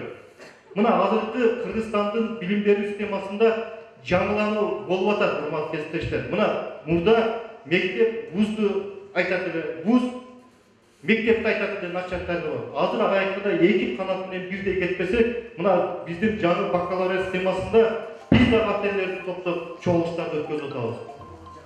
Биз дагы ата-энелердин пикирин угуп атабыз. Мугалимдерди чакырып атабыз. Бул министерстводо болгон чоң нерсе. Быйылкы 2018-жылы мен Кудайбек Капарович айтып көргүм келет, министерство өтө жакшы иш кылды. Мектептерде көбү турбай калгандыктан мектеп сага 3 саат, сага 6 саат, сага 2 саат деп бир ставканы 4-5ке бөлүп койчу. Мына быйыл өтө чоң пайда болуп туруп, бир ставкадан асса гана иштеш керек деген үчүн мына көп мектептерде ушул системага өттү. Бир ставка саат 18 саат болбосо, каяктан билим болот, ана 6 саат өтсө, бул 3 саат өтсө. Бул жагынан мен ойлойм, билим берүү министрлиги мына ошол 27 жылдан кийин гана акырын биздин жолду оңдой баштады. Мына ушул оңдоолор эртеңки биздин балдардын келечеги. Ушул оңдоолор эртең Кыргызстандын келечеги деп ойлойм. Мына убагында биздин окуу жай Кыргызстанда биринчи жолу 23-жылы ачылган. 25-жылы Пентехникум болгон. Кыргыздын бүт каймактары, Жомарт Бөкөнбаев, Темиркул Үмөтали, бүт кыргыздын чыгандары биздин окуу жайда окуган. Эң кызык жери мына бизде Бурул Каримова деген доктор наук бар. 50-жылдары биз тапшырганда Огүпиге келип курсагыбыз койгон дейт. Огүпиге келип курсагыбыз койгон, мамлекет нам берет эле. Биздин сүдүрөп келсе, согушка айдап аткандай качып келет эле. Мен ойлойм, азыр андай мезгил жок. Азыр баардык жаштар үчүн билим ала турган учур. Мен бир гана азыр министрликтин өкүлүнөн сурап атырам, ОЕРТ абдан жакшы. Бирок ошол эле мезгилде ОЕРТнын айыл жериндеги мектептер үчүн проблемасы да бар. Себеби дегенде айрым балдар мүмкүнчүлүгү жок ата-энелер ОЕРТга даярдалган кесипке барбагандыктан биздин түштүктө мен мына 3 жылдан бери анализдеп атам, 47%ке жакын гана балдар 110 балдан өтүп атат дагы, калган 60%ке жакын бала сабатсыз калып атат. Аны ошончо 11 жыл окугандан 110 бала алса эле ал өтүш керек, ага 109 болсо да өтпөй калыш керек деген нерсе болбойт. Бул азыр ага айткандай биздин улутубузга болуп аткан башка өлкөлөрдүн саясаты деп түшүнөм. Ошондуктан мына ошондой мүмкүнчүлүктөрдү дагы биз карашыбыз керек. Мына мезгил келет, чоңалайга келбей койду, ким барат азыр? Ошон үчүн урматтуу мугалимдер, биз дайым келгенде эле өзүбүздүн интеллектибизди көрсөтүп эле кой деместен, мына ушундай көйгөйлөрдө биз коомго ачык айтып чыгышыбыз керек. Өзүбүздүн көйгөйдү өзүбүз көтөрбөйүнчө, же ушул Дүйшөн агайдай бир балдарыбыз чыкмайынча биздин кадырыбыз эч качан көтөрүлбөйт. Мына ушул Дүйшөн агайдан кийин көп кыргыз жаштары, юбилейди мен жөнүндө өткөзүп 300-400 миң акчаны ресторанга чачкандан көрө ушул мектепке кылып койгонум жакшы турбайбы? Мен азыр мына Кудайбек Капаровичке айттым, мына азыр мугалимдердин усулканасында отурган креслолорду көрүп мен таң калдым. Демек ушул жердин бүтүрүүчүлөр абдан жакшы келди. Андай кресло министрде да жок. Бирок ушул Жаманкулов мектебинде атайын мугалимдер үчүн ошол Дүйшөн агайга окшогон балдар жасап бергенди. Ошон үчүн урматтуу ата-энелер, биз бир нерсе десе эле биз абдан исламдашып кеттик. Ошол исламдашууда да айтыш керек. Жакшы кылып аткан ишиңди мешитке эмес, мектепке кылды. Мына ошондо өнүгүү болот. Ошол мектеп, медресе бир сөз. Коркуу менен, наркы дүйнөдө коркуу менен биз мешиттерге кызмат кылып атабыз. Сиз ал жак барбы жокпу билбейбиз, баарыбыз мусулман. Бирок сиз азыркы балдарга келечек тартуулап аткан мугалимдерге ихсан кылайлы. Мына ошондо өзгөрүү, мына ошондо өнүгүү болот. Ошон үчүн мен дагы бир жолу айткым келет, урматтуу кесиптештер, 2019-жыл билим берүүдөгү бир жаңы өзгөрүүлөрдүн, жаңы багыттардын барагы ачты. Ал баракты мына 21-кылымдын Дүйшөнү ачты. Балким атаңыз учурунда Чыңгыз Айтматовдун чыгармасын жакшы окуганды. Балким атаңыз жакшы окуганды. Ошондой касиелерин сиздин атыңызды Дүйшөн койсо керек. Мына ошон үчүн ошол Дүйшөндүн ыйгаты. Болбосо биринчи мугалим деле өтө мазмундуу чыгарма эмес. Анын мазмундуу кылып чыгарган ошол мезгилдеги Кончаловский болгон. Окусаңыз ондой эле маанилүү эмес, бирок киносундагы мазмун, маңыз, эгерде ошол Дүйшөнгө Чыңгыз Айтматов жолукпаганда, бир дагы Чыңгыз Айтматовдон башка мугалимди андай бийиктикте көрсөткөн эмес. Мына азыр 21-жылда мына Дүйшөн агай көтөрүп атат бизди. Демек, мына ушундай жигиттерибиз көп болуш керек. Мына ошондой уландар, мына жакшы адам, мына Кыргызстанда реформа кылып аткан Асылбек Жодонбеков окшогон, Кеңешке окшогон, агайга окшогон белгилүү инсандар менен дос болот. Ошондуктан мен ойлойм, мына ушул муун, мына ушул өзгөрүү бүгүнкү багыт мен ойлойм туура багытка кетиптир. Ошон үчүн мен дагы бир жолу Дүйшөн агай, мен сизге чоң рахмат айткым келет. Кылган кызмат ушул мугалимдерге кылып атасыз. эгерде ушул Туркия мектеби болгондо сиз дүйшөн болбойт элеңиз. Ошол үчүн мен ушул Жаманкулов орто мектебинин жамаатына мына агай сүйүнүп айтып атат.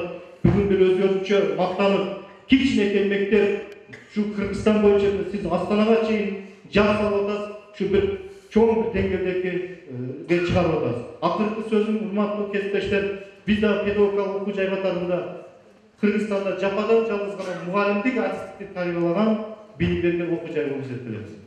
Biz Golden Gelişçi özüzü muğunda kayıtsalız. 3 yıldan beri biz başlangıç klasında mektepke çeyinki bilim veriyorga 3 algan baldarını almaya tavız. Көп ата-энелер биз менен жакалашып атат. Эмне үчүн сен албайсың, кандай акың бар деп. Биз ата-энелерге түшүндүрүп атабыз. Балаңыз үчтүк болсо, эртең үчтүк баларды тарбияласа, андан көрө башкага окутуңуз, тигүүчүгө окутуңуз. Эртең үчтүк бала бир кай мугалим болуп келбеш керек депчи. Ошон үчүн суранабыз, урматтуу агайлар, сиздер да айтышыңыздар керек. 3 алган бала эч качан мугалим болуп кайра келбеш керек. Себеби ал келип ошол үчтүк деңгээлде билим берет. Ошон үчүн biz ушундай 2 жылдан бери көп ата-энелер тартышат, сени сотко берем деп. Мен айттым, сотко берсең акыры ынанып атат. Бир чети туура экен. 30 бала таңбаткан болгон баласы үчтүк болсо кантип таңбатады? Ошон үчүн айткым келет, ушу балдарга айрым бир кесип танууду да айтсаңыздар, өзүбүздүн кадырыбызды да кайталайбыз, өзүбүз көтөрүшүбүз керек. Ошон үчүн ары сыймыктуу Arı düşüremeyden bir baldarımız çıkıp kalsa bir mağdayımız cevap getir. Başımız götürülür. Bir köşede de gene basa durgan uçurumuz gök olsun. Düşüremeyden terbiyasını biz bile ödeyelim. Mayramımızdan kut olsun. Akırında şu atayımızdan salt olup kaldı. Daima Abdülhamid'in jak söz var. Canlı sırada da baldarda kitap belekle vergile. Belek vergile devre. Oşun için ben de şu atayım şu mektebin direklerine şu mektepte bilemiz, predmetli kitaplar yetişpek, ошон үчүн мен мектепке kitap тапшырып коеюн. Ал эми түшүнө албай мен кичи картинага келдим эле.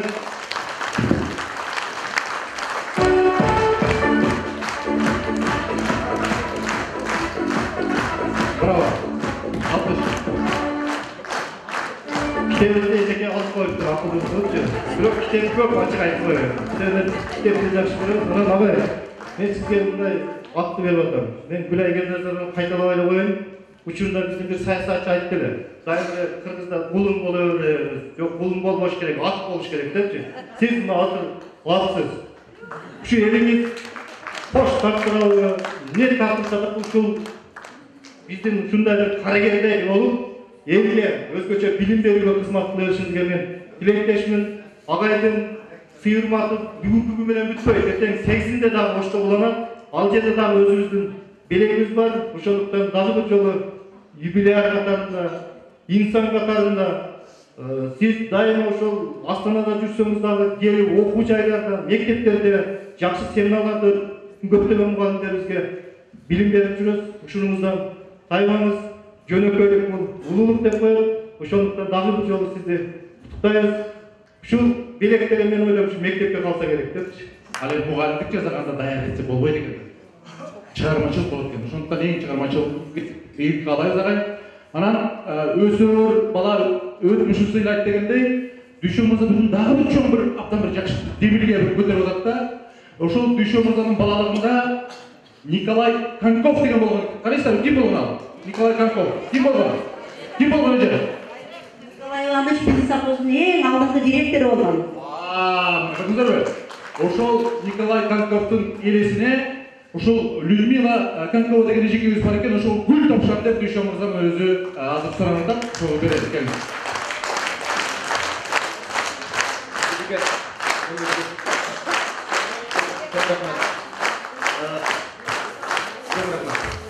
Мен буюрса азыр көп сөйлөп эле турайын, түштөн кийин жолугушуу болот, суроолор болсо жооп беришке аракет кылам түштөн кийин. Ал учурда дагы маектешебиз, анан бүтүп аягына чейин болуңуздар.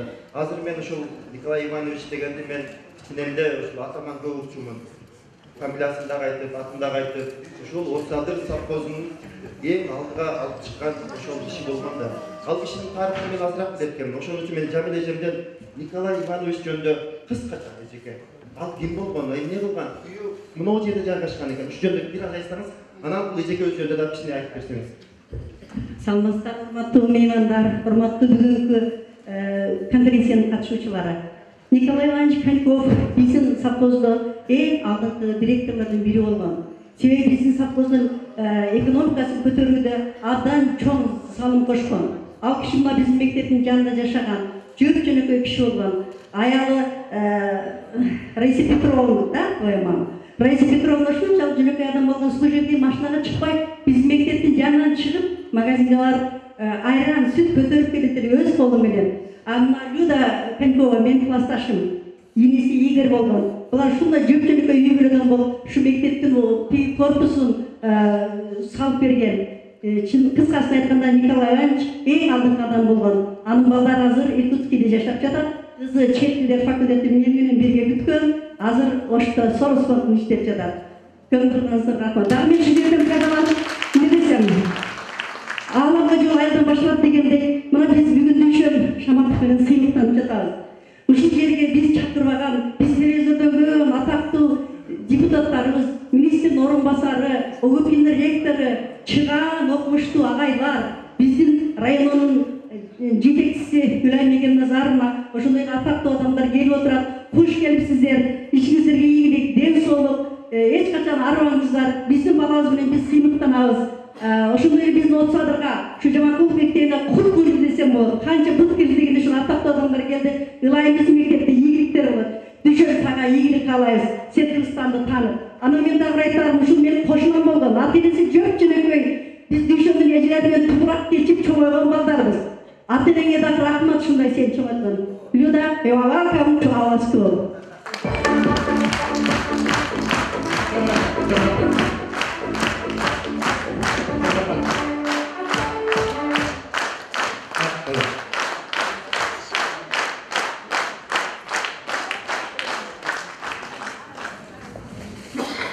Биринчиде мен кыргызчаны начал сүйлөйм, бирок мен кыргызча сүйлөйм. Мен сизге Дүйшөн Алиевич чын жүрөктөн куттуктайм. Бир кыргыз макал билем. Алтын отто билинер, адам эмгекте билинер. This floor is relevant to you. Спасибо огромное всем, что вы пришли сюда сегодня, и что вы помните моего отца Николая Ивановича. Мы здесь очень долго жили, и когда я сейчас пришла в эту школу, мне было очень волнительно, я до сих пор волнуюсь, потому что уже прошло 46 лет, как я закончила школу в 1972 году. Но я помню учителей, я помню директора, я помню все здесь помню в моем сердце. Спасибо большое.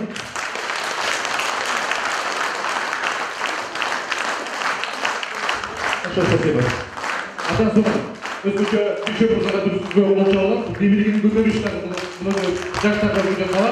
Атан бизде пленар докладдар айтылды. Азыр уюштуруу моментиндеги өзүңүздөр билесиздер, өйдүлөр болуп турат. Түшкү тамагыбыз кичине кечигип атыр, ошол боюнча кеңеш мырза маалымат берип коет. Рахмат Аске. Саламатсыздар агайлар. Уюштуруу маселесинде кичине өзгөртүүлөр болуп кетти.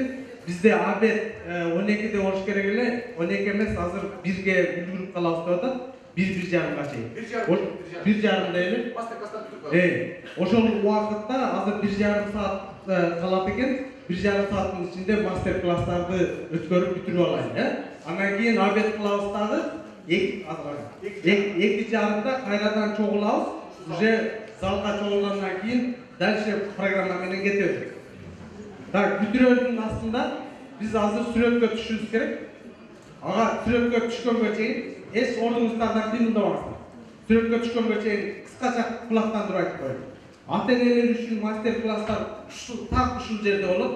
Ошол үчүн урматтуу ата-энелер, сиздер азыр секцияларга бөлүнгөндө калыңыздар ушул жерде.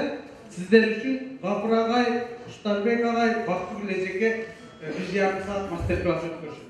Бүгүнкү мына жаңы бир иш-чара башталып атат да, салт деп койсок да болот. Мисалы үчүн белгилүү адамдар өздөрүнүн ушундай юбилейлерин ушуна атайын мектепке билим берүү тармагына арнап атат. Бул өтө жакшы көрүнүш, анткени өнүккөн мамлекеттердин баардыгы билим берүү тармагын оңдоп, ошол жака реформа кылып, жаңы жетишкендер киргизгенди гана өнүгө алат. Ошон үчүн мен бул Дүйшөн Шаматовдун бүгүн ошо өзүнүн 50 жылдык юбилейин өзү окуган мектепте өткөзүп, ушул жерде ата-энелерге, мугалимдерге кандай болгондо биз балдарды ийгиликтүү кылып өткөрүп тарбиялабыз, баланын талантын кантип ача алабыз деген семинар өтүп, бул өтө чоң нерсе. Мен ойлойм, бул республика боюнча жайылса чоң жакшы нерсе пайда болот.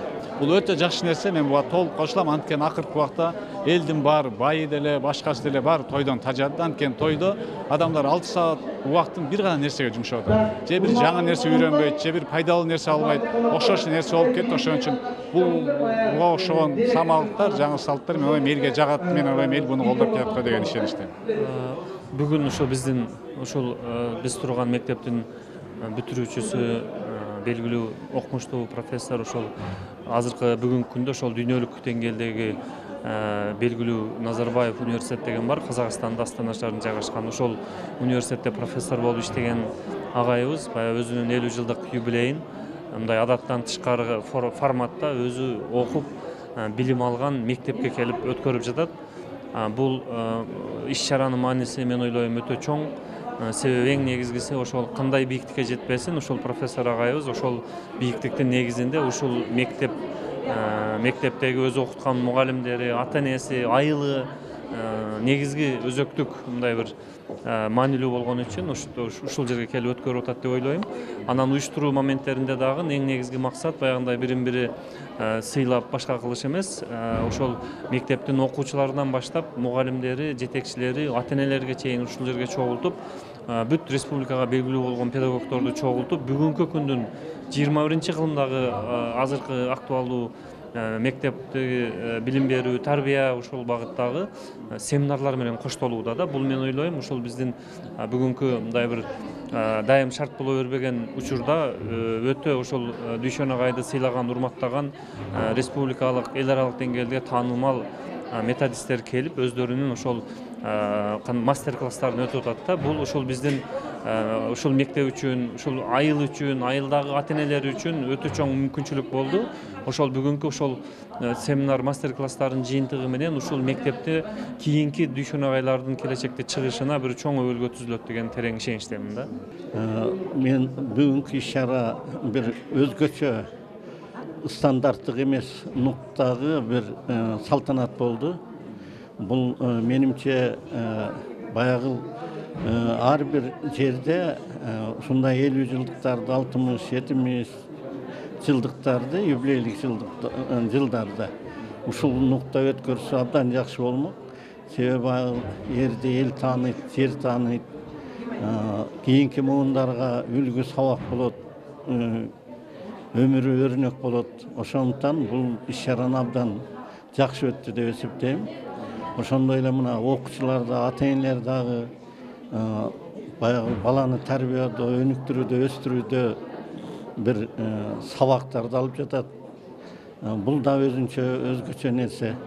Себеби ошол адис кесипти даңазалоо, кесипке багыт берүүгө дагы бул зор мүмкүнчүлүк болгон иш-чара болуп атат да.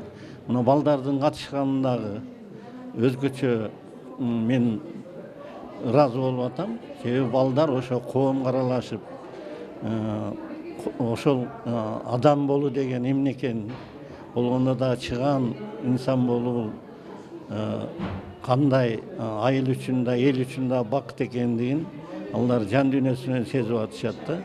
Ошондуктан мен бул иш-чараны аябай жакшы иш-чара деп эсептейм.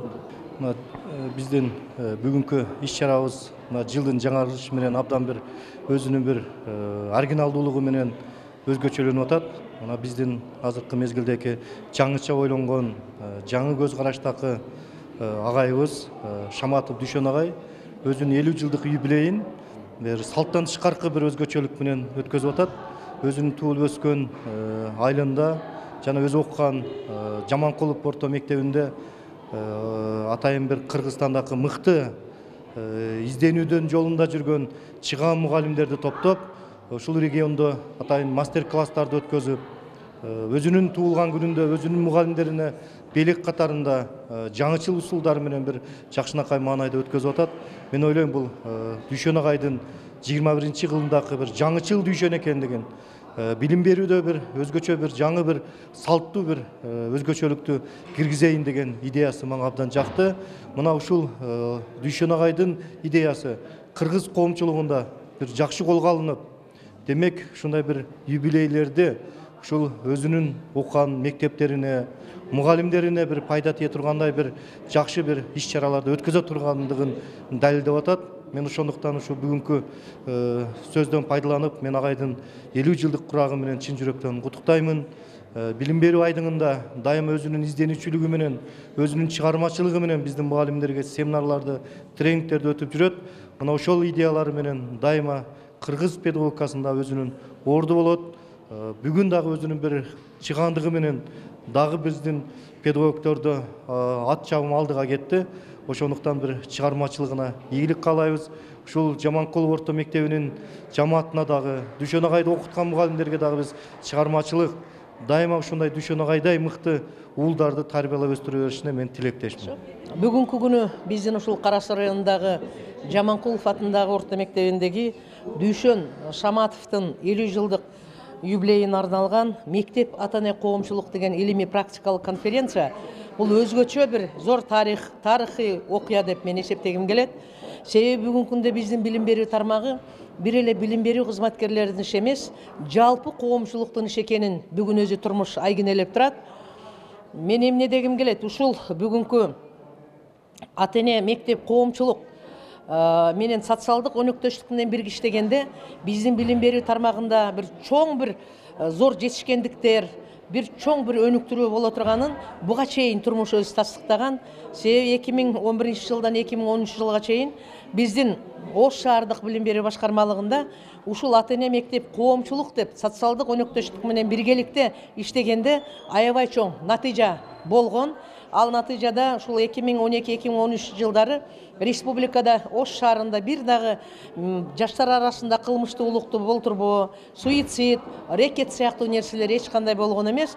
Жана билим сапатын көтөрүүдө Ош шаары мезгилинде 5-орунда болсо, акыркы ушул мектеп ата-эне коомчулук социалдык өнөктөштүк менен биргеликте 1-жылы 3-орун, кийинки жылы Бишкек шаарынан кийин 2-орунду алган.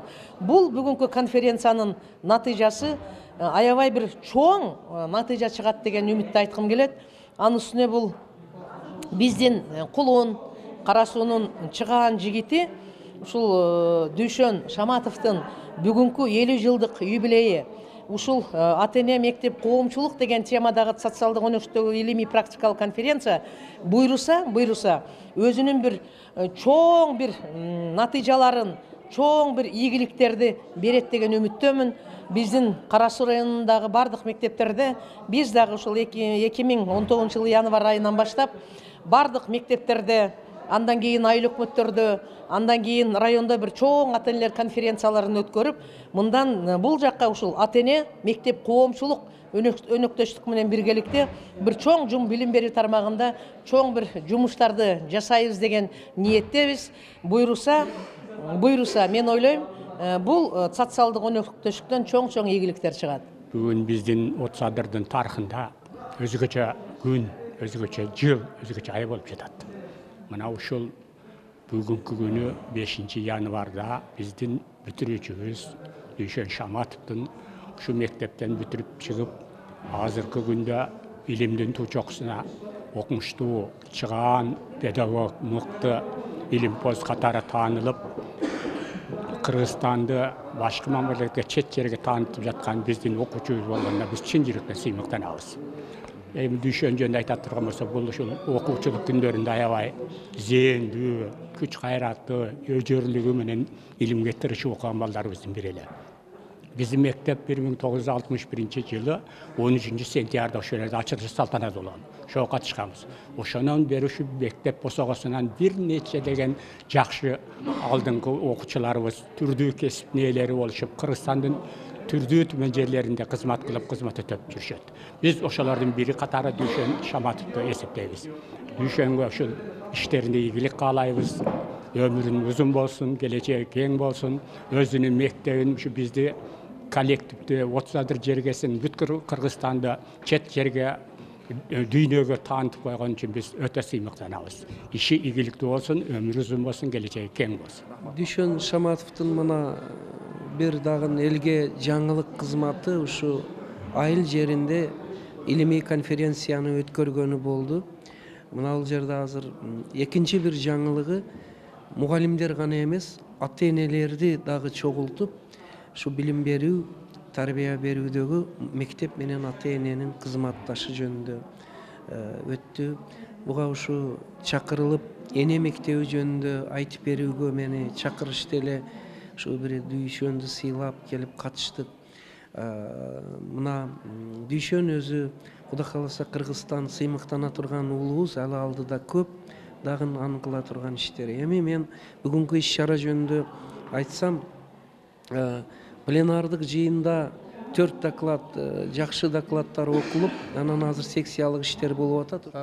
Дүйшөн мырза, ол бизде Казакстанда билим саласында аты таанымал, элибиздин билим саласынын дамууна өз үлесин косуп жаткан өтө мыкты мамандардын бири билим саласындагы. Өздеріңіз білетіндей Торонто университетінде докторантурасын оқып, содан кейін барып Назарбаев университетіне аға оқытушы, ассоциированный профессор ретінде жұмысқа шақырылған болатындығын, сол жұмыстың аясында қазір өте көптеген Қазақстандағы білім мекемелерінің директорлерінің, ұстаздарының білімін жетілуіне өз әсерін қосып жатыр. Бізде ол кісімен бірге әріптеспіз. Өзіміздің бірігіп жасайтын жобаларымыз бар, білім саласын дамытуға деген. Сол бүгінгі іс-шараға осы Қырғызстан елінде өтіп жатқан, біз Қазақстаннан арнайы осы Дүйшөн мырзаны құрметтеп сыйлап келіп отырмыз. Осы кісінің осындай өңірден, осы мектептің оқушысы ретінде, бәлкім түлегі ретінде сонау әлемнің мықты білім мекемелерін оқып бітіріп, қазір білім саласының дамуына өзінің елеулі көмегін тигізіп жатқан азамат деп білеміз. Міне бүгін біз осы мектепке келіп қарап жатырмыз. Бұл дегеніміз мына нәрсені білдіреді.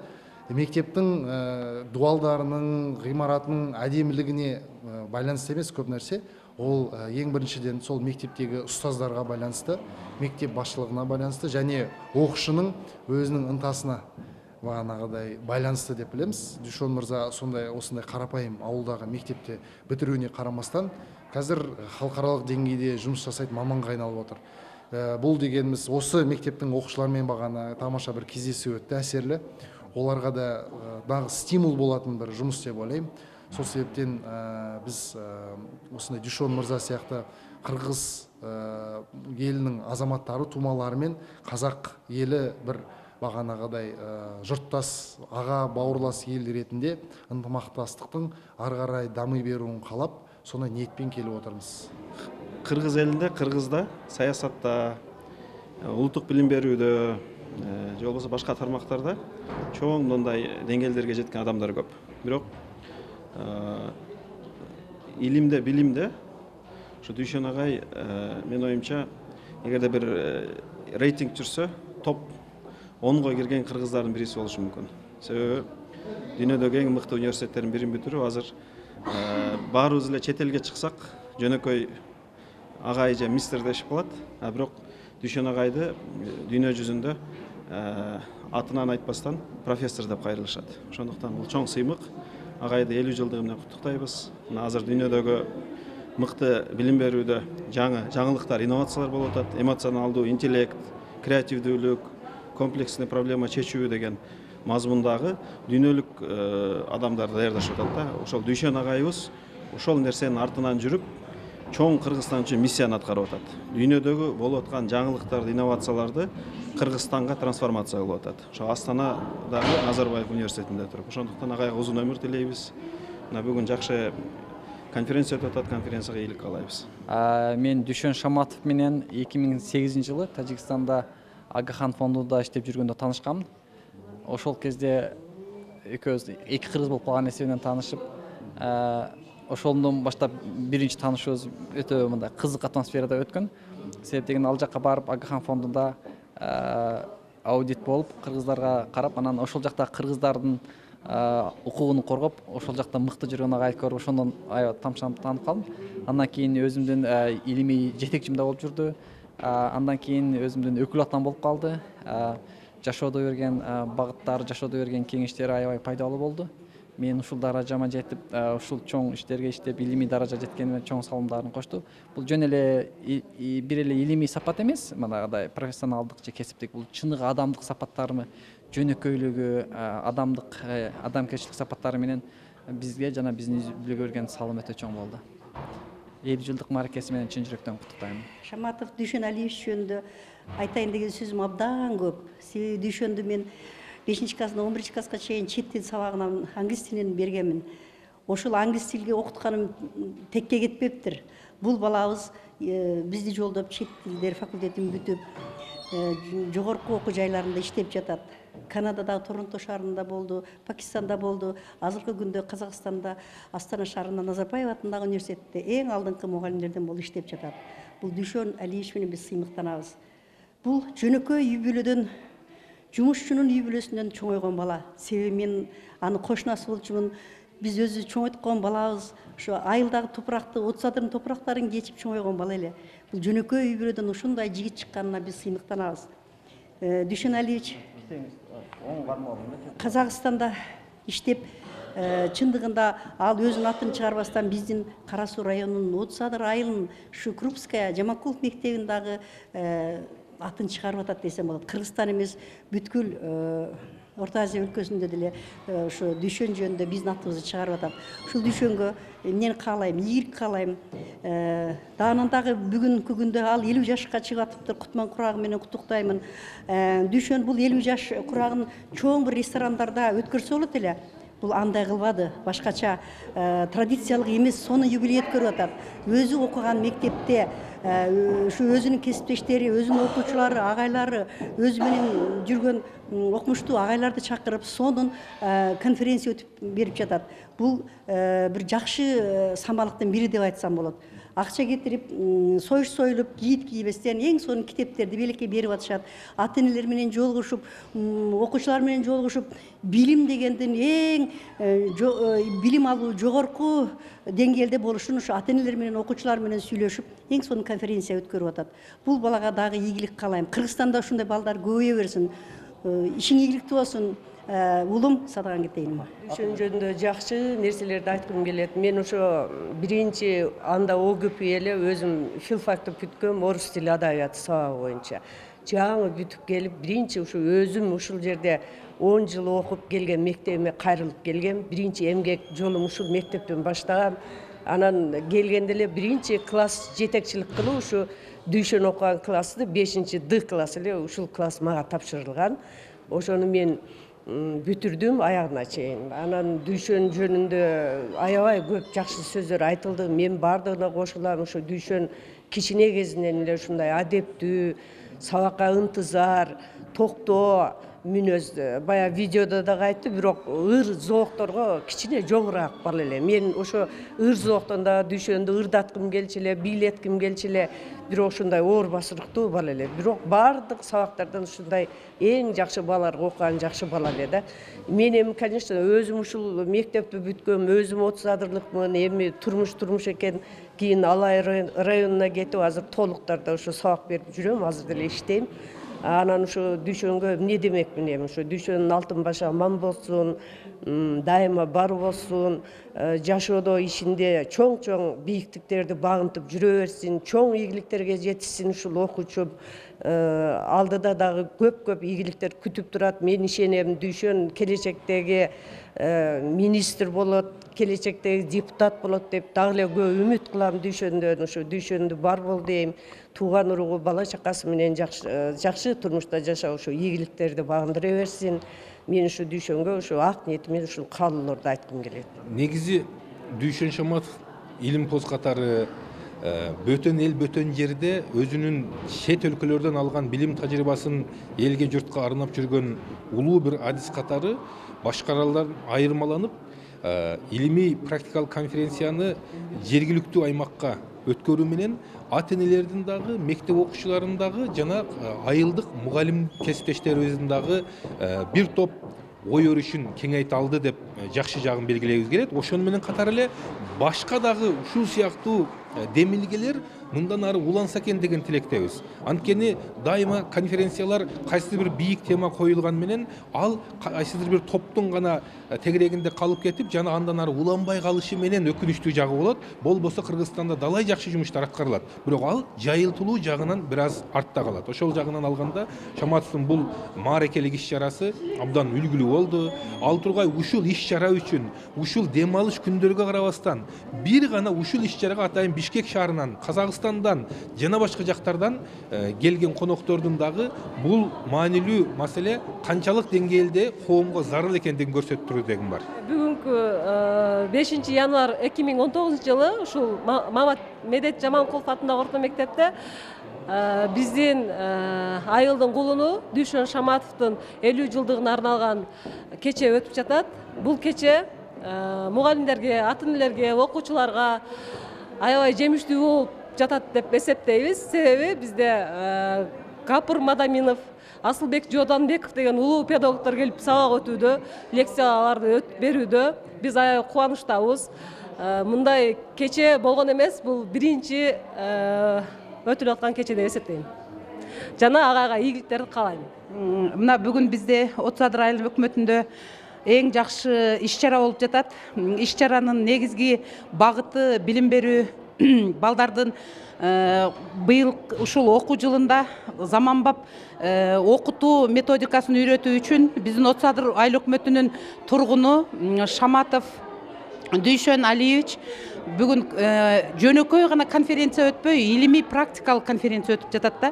Ушул конференциянын негизги багыты балдарды жакшы окуу жайларга жайгаштыруу, алардын келечегин түптөө, ошондой эле ата энелер менен кандай иш алып баруу керек экендигин бизге дагы бир жолу практикада көрсөтүп, иш жүргүзүп жатат. Мен ойлойм, жетекчи катары бул өткөрүлгөн конференциядан биз мектеп жамааты, окуучулар, ошондой эле ата энелер тарабынан бул иш-чараны биз аябай жакшы деңгээлде өтүп жатат деп ойлойбуз. Ошондой эле мына бүгүн ушул агайыбыздын 50 жаш маарекелүү той болуп атат. Кудайым кааласа ушундай окуучулар бизден көп болсун, дайыма ушундай биздин мектепке жардам берген инсандар болсун. Шаматов биздин демилгечи болуп атат. Ушул агайдай биздин келечек муундарыбыз дагы бизди ушундай мектепке келип, ушундай конференцияларды уюштуруп, мектепке дайым жардам берүүсүн биз каалап кетебиз. Дагы бир жолу агайды ушул маарекеси менен куттуктайбыз. Иштерине ийгилик, ден соолук, дайыма бакубатчылык каалайбыз. Бүгүн мына 2019 жылдын 5 январында Дүйшөн Шаматовдун 50 жылдыгы боюнча ошол илимий практикалык конференция өтүп атабыз. Анан ошол илимий практикалык конференцияны Ош, Бишкек сыяктуу чоң шаарлар тандабай, ушул Дүйшөн мырза менен биргеликте ушул 30 адырда өткөзүп атканыбызга абдан кубанычтабыз. Максатыбыз эмне? Максатыбыз ушул окуучулар шыктанса, ушул 30 адырдан жаңгыз эле Дүйшөн чыкпаш керек. Көп дүйшөндөр болуш керек. Ошол көп дүйшөндөр болсо гана коом өнүгөт. Андан тышкары экинчи бир багытыбыз бул ата энелер. Өзүңүздөр көрдүңүздөр, бүгүн 100га жакын ата эне келди. Ушул ата энелерге дагы республика боюнча мындай көрүнүп калган адамдарды алып келип туруп, балдарды тарбиялоо боюнча жөнөкөй бир сунуштарды берип атабыз. Анан үчүнчү биздин фокус группа бул мугалимдер. Ал эми мугалимдер болсо, мына Казакстандан келген, Лейлектен келген, Каракылжалдан келген агайларыбыз өзүнүн ошол окутуу ыкмалары боюнча таасирдүү ыкмалардын үйрөтүү менен, бөлүшүү менен тажрыйба алмашып, кызматташып, бир көпөрө куруп атышат. Бул аябай жакшы нерсе. Мен ойлойм, бул демилге ушул бир эле 30 адада эмес, башка аймактарда да ушундай уланса деген нерсе. Себеп дегенде кыргыз коомчулугунда бүгүнкү күндө мындай юбилейге карата, деги эле мындай ашыкча той топурга карата сын пикирлер айтылат. Ушол ашыкча сын пикирлер айтып токтолбостон, жасоонун, үлгү көрсөтүүнүн бир жолу да. Мен Дүйшөн Шаматов менен чогуу окуган адам катары айтып коеюн. Бул киши ошол Ош мамлекеттик университетинде, чет тилдер факультетинде чогуу окуганбыз. Бул киши алдыраак окуган, 1-2 курс, анан кийин мен окууну бүттүм 95, бул киши 93-жылы бүттү. Бирок ушунчалык мындай элпек, анан ар бир адамда эгосу болот да, билесиңер, мындай бийиктикке жеткенден кийин эгосу болуп, өзүнчө мынтип катып эме болуп калат да. Бул кишиде андай нерсе жок да. Кийин акырын барып ошол мамиле бизде үй бүлөлөр менен достукка айланып кетти да. Азыр бүгүнкү күндө бизди экөөбүздү аялдарыбыз, экөөбүздү балдарыбыз жолуктурат. Мисалы үчүн Астанадан балдары келген мезгилде биринчи менин балдарымдын атын айтат. Ошолор менен барып чогуу көрүшөйлү депчи. Анан ошолор аркылуу Дүйшөнөкө менен жолугуп калдык. Бул деген чоң нерсени айткым келет. Ошого байланыштуу бул кишинин жөнөкөйлүгүн мына мааракеден деле көрүп атсаңар керек. Мисалы үчүн элчилеп той, чапан, чепкен, калпак, салпак дегендерини кылбай, соорун койбой, кайра наоборот ошол тапкан тарынганын алып келип, элине тамак берип, эл үчүн уюштуруп, канчалаган булар Казакстандан, Бишкектен, Өзбекстандан, Тажикстандан бардык жактан менсинген ушундай болгон белдүү адистерди алып келип туруп ушул жерде кичинекей 30 адырдагы кара дөбө айылым үчүн деп ушул мааракени өткөрүп атат. Буну дагы анча-мынча адам жасай албай турган нерсе деп айтат элем да. Ошого жараша өткөрүп аткан мааракени көрүп атасыңар, канчалык деңгээлде пландаштырылган, бири-бири менен гармониялаштырылган болуп өтүп атат. Ошол анан эми мүмкүнчүлүктөн пайдаланып Дүкөгө бекем ден соолук каалаймын, иштерине ийгилик каалаймын. Ылайым ушул кишинин 90-100 жылдык юбилейлерин өткөргөндө дагы мен ушундай кылып кызмат кылып берейин деген үмүт тилектеримди айткым келет да. Ийгиликтер болсун, рахмат. Эми Дүйшөн агай боюнча мен 2014-жылдан бери чоң кызматташабыз. Ыйгат Ажыт коомдук жаштар фондунун менен биргеликте. Ошол 2014-жылы биринчи Дүйшөн агайга Астанага бир группа делегацияны уюштуруп алып барып келген.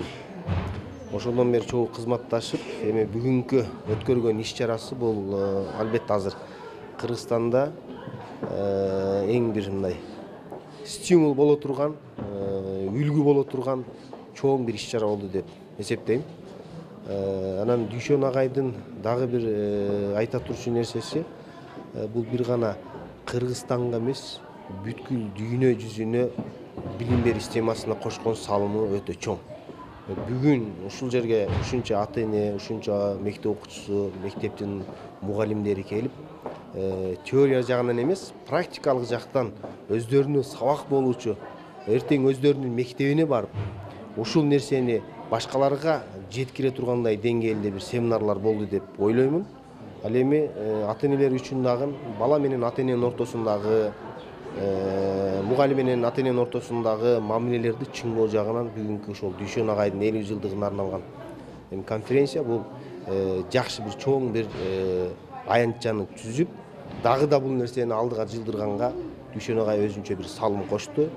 Эми биз баягы уюштуруучу катары бул жака келип ошол агайдын жасаган эмгегини баалап, дагы да колубуздан келишинче агайды эмгегини жогорулатканга, өзүнүн салымыбызды кошконго аракет кылабыз деп айтат элем.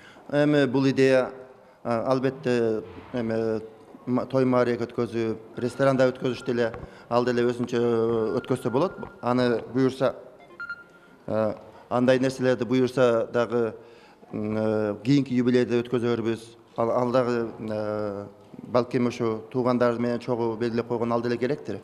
Бирок мен бул идеямны мен өзүм ойлонуп отуруп, анан өзүм жакын үй бүлө мүчөлөрү, келинчегим менен, анан жакын достор менен кеңешип отуруп, ушуга токтолдук да. Мен азыр убактынча Казакстанда иштеп жүргөндүктөн Астана шаарында ушул юбилейди жөн өткөзбөй койсо да болот, же болбосо жөн эле үй бүлөдө өзүбүз эле мындай бир күнү майрамдап койсок болот деп мындай ойлонуп жүрүп, ошол бизге Кыргызстанга келе турган кышкы каникулубузга дагы келип калганына байланыштуу биз мындай өзүбүзгө суроо койдук да. Ушул 6 январь бүгүн эмес, эртең 6 январь мен кайда барсам, кимдер менен өткөзсөм, Астанада дагы досторум көп, коллегаларым көп, алар менен өткөзсөмбү, же болбосо Бишкекте дагы аябай ал жакта 5 жыл иштегем, дос ашырдым, мындай үй бүлөлүк досторум бар, алар менен өткөзсөмбү деген себеби Бишкекте дагы өзүбүзчө мындай ал жакта эл болуп калганбыз да. Анан Ошто да көп жыл иштеп, бул жакта болсо коллега, жакын коллегаларым, досторум аябай көп. Ошто өткөзсөкпү деп, анан 30 да деп 4 вариант кылып, мындай ойлонуп, Facebook'а дагы жазып, досторум пикирин дагы угуп көрдүм. Анан талдап көрсөм, менимче ушул 30 айылына келип, өзүм окуган 10 жыл окуган мектепке келип өткөзгөн туура көрүндү. Себеби мен өзүм кесибим ушу билим берүү тармагында болуп атат, агартуу тармагында. Балдарга билим бериш керек деп туруп өзүм илим жактап жүрөм. Анан эми негизги өзүм илим жактаган болуп, анан ушул адамдарга пайдалуу бир нерсе өткөзүш керек деп илим жактап атсам, анан ушундай иш-чараны жасабай коюш дагы туура эмес деп туруп, ошо бир күнү чечим чыгардык, албетте. Анан ушул иш-чараны пикирлеш досторго жөнөтсөм, дароо эле баардыгы колдошту да, туура деп туруп. Алар айтышты, мындай тойлордон жадап калдык. Тойлор аябай көп болуп атат. Адамдар мындай кайра той болуп берип жадап да калышты деди. Анан биз ошо айылга эле барып туруп, чакан эле иш-чара өткөзөбүз деген оюбуз бар болчу, бирок аябай чоңоюп кетти мына масштабы. Буну мен айтат элем, бул менин жеке эмгегим эмес. Бул менин өзүмдүн орусча айтмакчы заслуга деген деле эмес. Бул менин идеянын деп атам да. Бунун ушул жерде жүгүрүп жүргөн, жардам берип аткан балдар 50-100 адам баардыгы мындай, бириси машинасы менен отун алып келсе, бирөөсү музыкасын алып келип, бирөөсү микрофон алып келип, бирөөсү жанагы семинар өтүп берип аткандар. Булардын мен баардыгын айтат элем, бул идеянын тууралыгы. Ушул айыл жериндеги балдарга кичине болсо дагы шык болсун. Ушуларга мындай туура жолду көргөзүп берели. Ушуларга булар дагы чет өлкөдөн болобу, Кыргызстандын жакшы окуу жайларынан окуйбуз деген ушуларга кичине болсо таасир берсек, ал эми ресторанда банкет кылган, көптөгөн улактарды өткөзүп, 10-20 койлорду, уйларды байгеге койгон ал боло берсин. Ал бактылуулуктун бир индикатору боло берсин. Бирок жаш балага ал бирок башка жолу дагы бар деп туруп, алар өздөрү тандасын. Жаш балдар көрүп туруп, мен кааласам мындай аткарсам болот экен. Кааласам элге дагы бир нерсе жасасам болот экен деген ушундай алар үчүн ошолор өздөрү тандап алсын деген иш-чара да.